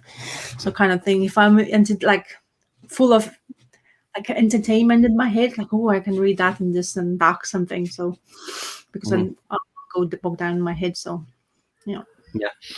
Maybe a time in your life kind of situation. Like during this time, I've spent all my time with my daughter, right? And I don't want to fill my head with endless post-apocalyptic scenarios and think that's her future, Good point. Yeah. Whereas, maybe when I'm going to work and I was spending less time with my daughter, it was easier to take these grimmer scenarios. I don't know. Yeah, totally could be. I don't know if do you guys want to talk about WandaVision? Do you? We could talk about it. Yeah. Yes, right at the end, so I was thinking, why not now? Probably everybody's not going to be even listening. The people, of course, who's watching it, so watch out. Spoilers, probably, because we need to mention a couple of things in Wanda there. So what's your thoughts? For me, I would say it's very entertaining. I was very surprised with... There's some of the things I was picking up because of the movies, because of, like they were doing the flashbacks and stuff.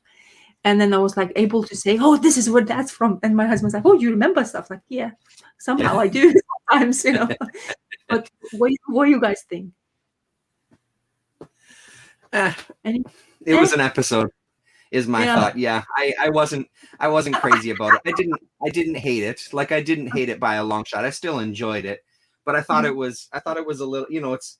And again, I have to remind myself after we watched it, it's like, okay, please keep in mind, Terrence, yourself, that you are, after all, watching a superhero show. So of course there's going to be certain things that are happen. But I thought that it was I thought it was a little too much emphasis on the, hey, let's go to the flashbacks and then let's see her actually watching these shows. And this, I was just like, oh my God, give me a break. And then Vision sitting on the bed telling her that, it was like, oh my God, give me a break. It was a little too much for me. It was still, you know, I'm still going to finish watching it. And like I said, that's more a me thing. That's not a story thing. That's 100% a me thing, because I think it started out so unusual.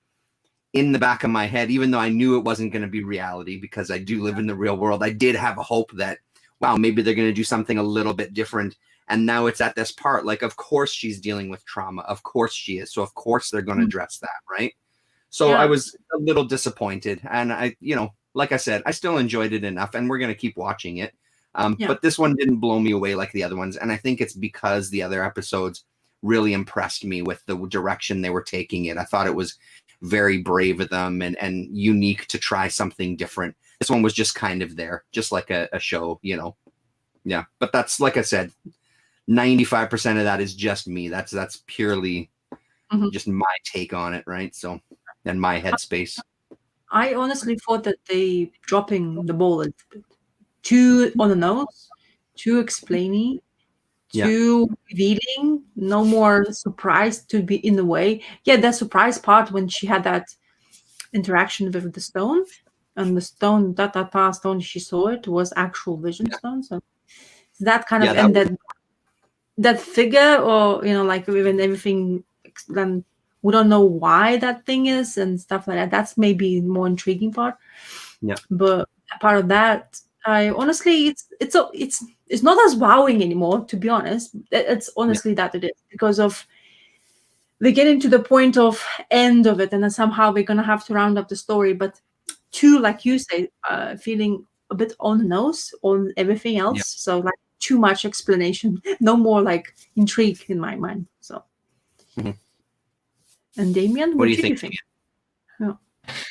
I really liked it, and I went through what you guys are going through with episode 4 when we broke out of the sitcom. I had, up to that point, I wanted it just to, was it episode 4 or 5? I think it was 4. I wanted it just to all play out within the scenario of the sitcom. And when they went out for the whole episode and showed us the SWORD agents and the SHIELD agents and stuff, and the FBI, was the FBI or CIA? Anyway, I felt kind of saddened and realized, oh, this is a Marvel TV show, and that's what we're going to get. So, but I got over that, and so by the time of this episode, I actually was really digging it, and I really like the way they're doing Agatha Harkness. I'm curious whether she'll turn out to be as bad as she seems. Because she does have the history in the comics of being someone who helped train Wanda, and there's an aspect of her looking at that already.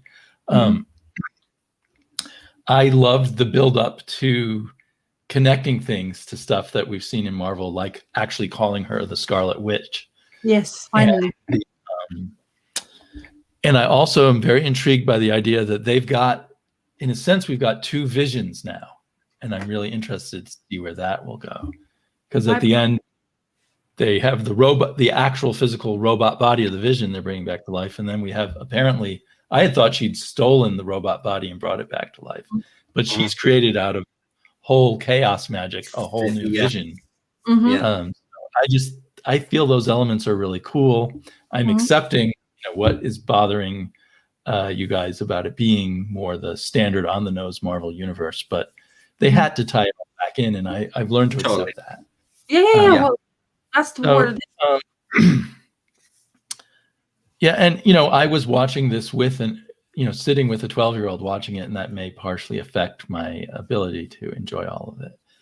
It totally does, because I mean, even growing up, not me growing up, but my son growing up, going to see all these Marvel movies with him, I know for a fact that some of those were just way better than they ever should have been, because sitting beside me was this kid that was super excited. And then the car ride home was always super fun, because we talk about what's going to happen next and like that's 100% exactly right.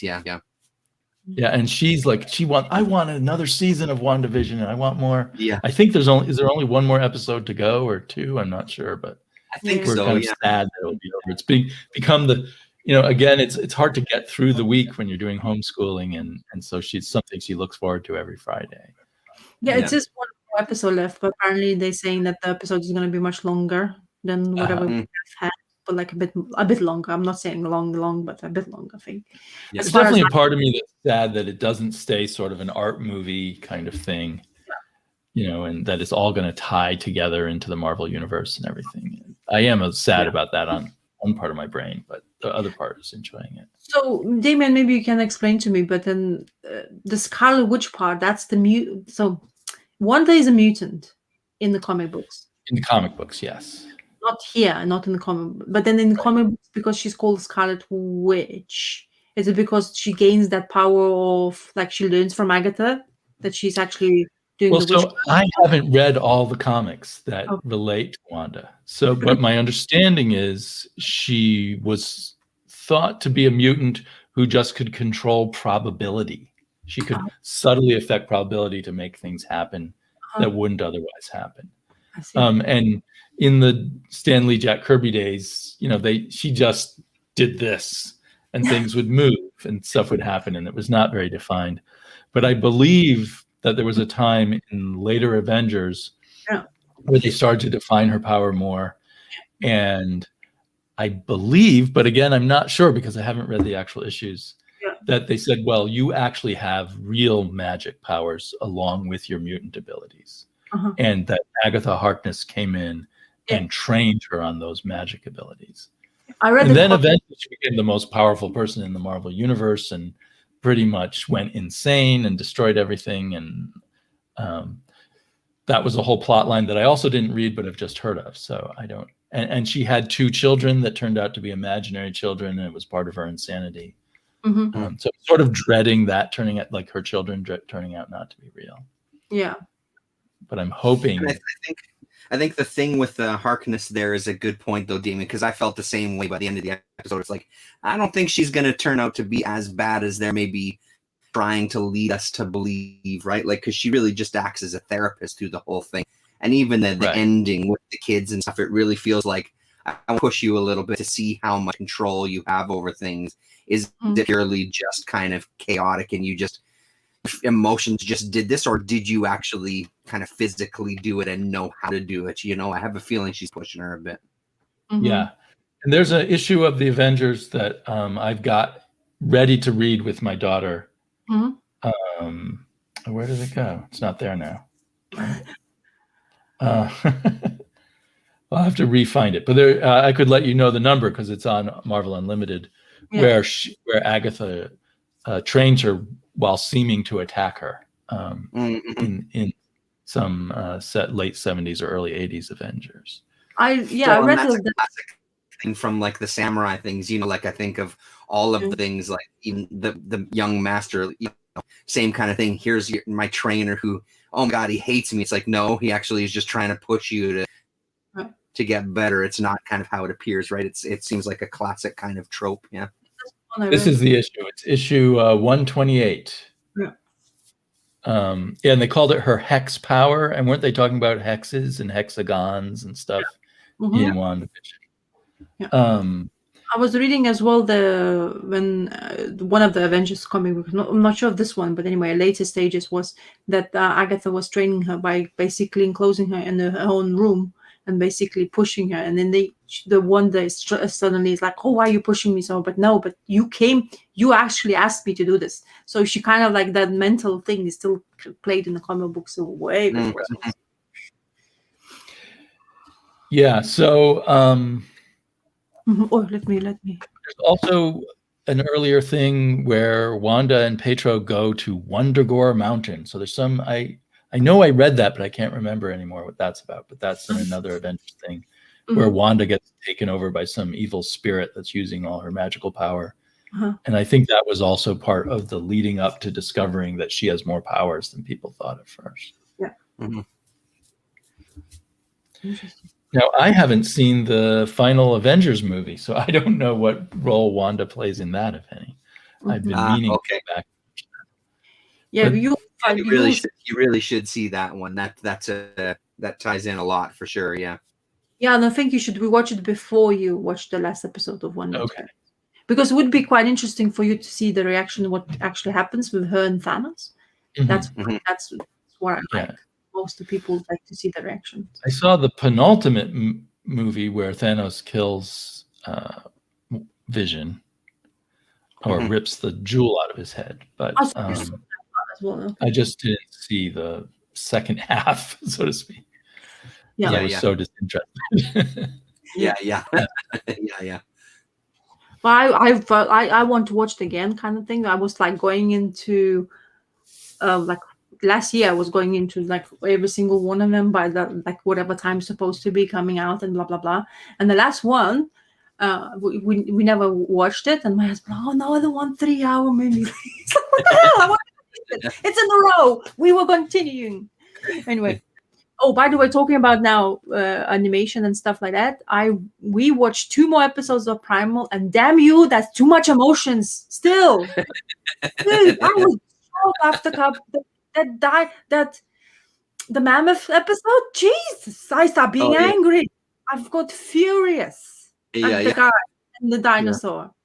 Yeah. Oh my god, it's like I never that Primal animated series. So no dialogue, but he starts with emotion straight from the beginning. So you have this emotion, like one episode, like they were just playing like kind of like who can hunt quicker kind of thing. So we're hunting for food, and then who's the quicker one, and you have this like emotion of like kind of like mischievous part of the dinosaur, and then the Primal, the guy was like really pissed off with him because like I'm good as well. I want to eat, and the dinosaur because he's like bigger and he's much quicker and much faster because of the sheer size of it. And you looked at the confrontation kind of between them, and suddenly something really bad happens. Like most of the bad happens, and you look at the screen and you're like, what the hell what? And you like emotional, like all the time emotion. And my husband's like, are you trying to what did you? I'm not feeling right now after this. It's like just the 30 minutes of each episode, but each episode has so much motion and it doesn't say anything. You know, like you just watch the animation go through the stuff. And this mammoth episode, I was like, no, come on. And this mammoth basically, just general, I'm not going to spoil it. So you have this group of mammoths and it's really cold. It's like this snowstorm coming in. And there's this pack of them, like they go in packs. And there's one old one. It's way behind and he has this breathing.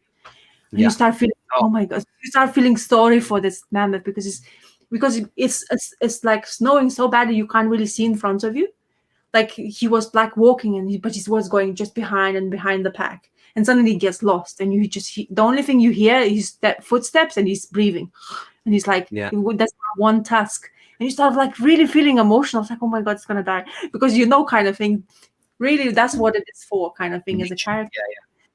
And then the incredible feat of doing some sort of magic that gets the story across like an animated TV show with, like you said, no dialogue about a dinosaur and a caveman, and somehow there's that magical element that comes through that screen, because the entire series or all the 10 episodes we've watched did that to me and my son. We were just completely enthralled every single episode. Like, how do you do this? This is someone that's like, at the top of their game, or a group of people that are at the top of their game to portray these stories. Really, really impressive, man. Really impressive. I was watching that first episode that the family, what happened to them, and I was like thinking, okay, this is like, hopefully he's not gonna, but he does the same. It's like I get so invested, I start getting angry with whatever happens to everything. It's like, oh wow, how do you do that? And it's like 30 minutes, so it's not that much, and you get into it. No, it's short, like it gets you into the mood straight away. Just like, there you go, and there's the details, whatever happens. And you're like, if you spot them, it's always very magical as well, because it comes into the story as well. So, and it's very surprising. And an element of the audio, the soundtrack, the footsteps, it's just crazy. Mm-hmm. So, so beautiful, actually, but so too emotional, man. You should tell me, man. I was like crying and angry at the same time, and I was like cheering and then not cheering anymore. And then those mammoths, how they were coming, and then what they did, and then that the Valley of Mammoths, Yeah. it's like, oh, don't do this. It's I mean, super it's already cool. sad. Go there. He goes there. I'm sorry, I'm not trying to spoil Damien because Yeah. you have It's to okay. watch. It's okay.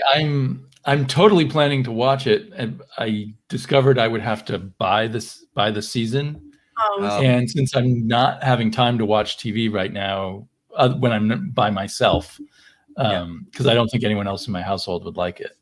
Yeah. I just postponed buying it, and maybe it'll end up being free later on one of my streaming services. But I totally believe you, because when Terrence first started talking about it, I definitely wanted to see it, but I just have to What postpone. really drives me into wanting to see more is the soundtrack, the sound he's producing in the emotions from. We noticed actually when we were watching, especially the Mammoth episode, the eyes, the emotions from those eyes, and it's an amazing. It's like, like, I don't know how to explain. It's like simple animation. It's nothing like overly blown up, and like, it's just like you see like the figures, and there's like beautiful color schemes and stuff he's choosing in that TV series. But the sheer amount of emotion you see in an eyes, it's like, whoa. It's like, like when we kind of, you get those non-verbal, like non-bubble written comic books, and what you want to see, this is what it should be basically. But what the good for this animation series is that they have soundtrack, and that the volume of the music, and when the music comes in, then the footsteps and the breathing, and it feels realistic, and you feel like you are there, and the snow, like the storm snow is like crazy, and it's like, it's really, really well done. I'm honestly like, I want to watch more, like I'm really kind of getting addicted to it, but the emotional part is so high for me. I'm like, I react to it quite quickly. Yeah, but very good. It's interesting because it's come up a couple of times when we talked or when we watch stuff here. There may be a moment in a movie or something where I get a little teary-eyed, and my wife says, "Oh, it's really." It's like, no, it's literally the music. Like, there's certain tricks that you can do as a movie filmmaker, and et cetera, et cetera. Like, there's chords that are going to elicit a response deep down, and how to use those properly. Because it's, there could be a moment like, I'm not invested in this whatsoever.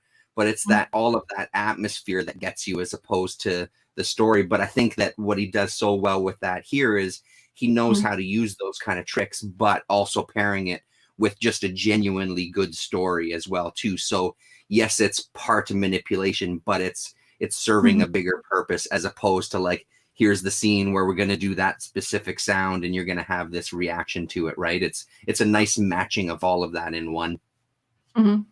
Yeah, I definitely, I'm glad we start board, but I definitely need my husband next to me, because I noticed how I reacted to the first episode by myself, and then having him, because I know his react kind of helps his reactions for me as well. Because when I'm by myself, I am emotional way too much, more than anything else. I kind of emotional to watch anything, but the animation bringing that much emotion for me, it's kind of rare. I don't remember even getting that much, but this is definitely something to remember. And I always, like I said, I want to see what he's gonna come up next, because you're intrigued now, because he does, especially the winter and stuff like that. My mind's like, dinosaur would be dead by now, and then he does the story. Well, and Architectural Foam Panels touches on it too, because there was moments in Samurai Jack, like there's an episode with the blind archers that deals a lot with just silence and listening. And then I think he even blindfolds himself in the animation. It reveals some of the stuff that's going on around him in his inner mind. He started to hone those skills in that show, because Samurai Jack from beginning to end, as I'm sure everybody, it's not a secret, is just really an amazing show as well too. But it's all of those tricks that he was doing there. And the one thing that always stood out to me in Samurai Jack, that stands out to me with Hamill as well, is the background artist. I think with Samurai Jack, that was one of the first times in animation, like beyond Disney, because obviously the backgrounds in those early Disney movies are phenomenal, but the way that they were doing the background in Samurai Jack, and even using something that was very clearly a sponge texture, like you could see it still worked so well. And the amount of time that they put into those backgrounds, I just remember that being one of the highlights that's crossed over to Primal as well, because some of those backgrounds are phenomenal. They tell a really good story and set the scene very, very well. Yeah. Speaking of backgrounds and animation, I just wanted to mention, have you guys ever seen the movie The Croods? Oh, yes. This kids thing? I was watching it with my daughter a few weeks ago, and I had Richard Corbin on my mind, and I thought, it looks like the background artists are really into Richard Corbin. It's like this Interesting. annoying kids movie with Richard Corbin backgrounds. Yeah, the wild, fantastical fantasy of the, not medieval, what am I saying? Stone Age world. Which was totally made. I mean, it was not at all a historically accurate Stone Age art. Yeah. And I wondered. I mean, I'll never know, I guess, if the people doing that were really into Richard Corbin. Yeah, I'll have to see that again. And we saw that when it came out. I don't remember that standing out to me, but yeah, I'd like to see. Well, I had again. Corbin on the brain when we were watching it, and and at first I was really hating the movie, and then when I started getting into the backgrounds, I really liked it. Yeah. I liked it. I think that was part of it with me. I don't remember much about it because I don't know if I liked it that much. So I think I might have forgotten big parts of it. A certain kind of kids' sense of humor. It was well done for what it was, but I wasn't particularly in the mood for it when, watching it with my daughter, and then I just got into the backgrounds. Yeah. Here's the so if you're interested in the Scarlet Witch, here's the other Avengers that is worth looking into on Marvel Unlimited. It's number 87. Okay. It's drawn by John Byrne. And I think maybe a few issues around it might be worth doing too. But this is the issue I remember where she goes evil. Cool. I'm going to definitely have a look then. Yeah, exactly. Yeah. You have access. Yes. You have the ultimate access to Marvel. Yeah. Well, honestly, it's a treat. We're having all this lovely old stuff in my fingertips. It's like whoosh, whatever I wanted. So, have we said everything what we wanted, guys? Have we mentioned everything you wanted in this video? Yeah, I think so. Yeah. Okay. So, on that note, shall we say goodbye? Yeah. Thanks to all the great people writing comments. This was awesome. Awesome group of people. Thank you very much for all of you who was here. And so many of you. I'm so glad and pleased to see you here. So until next one. Bye. Bye-bye. Oh.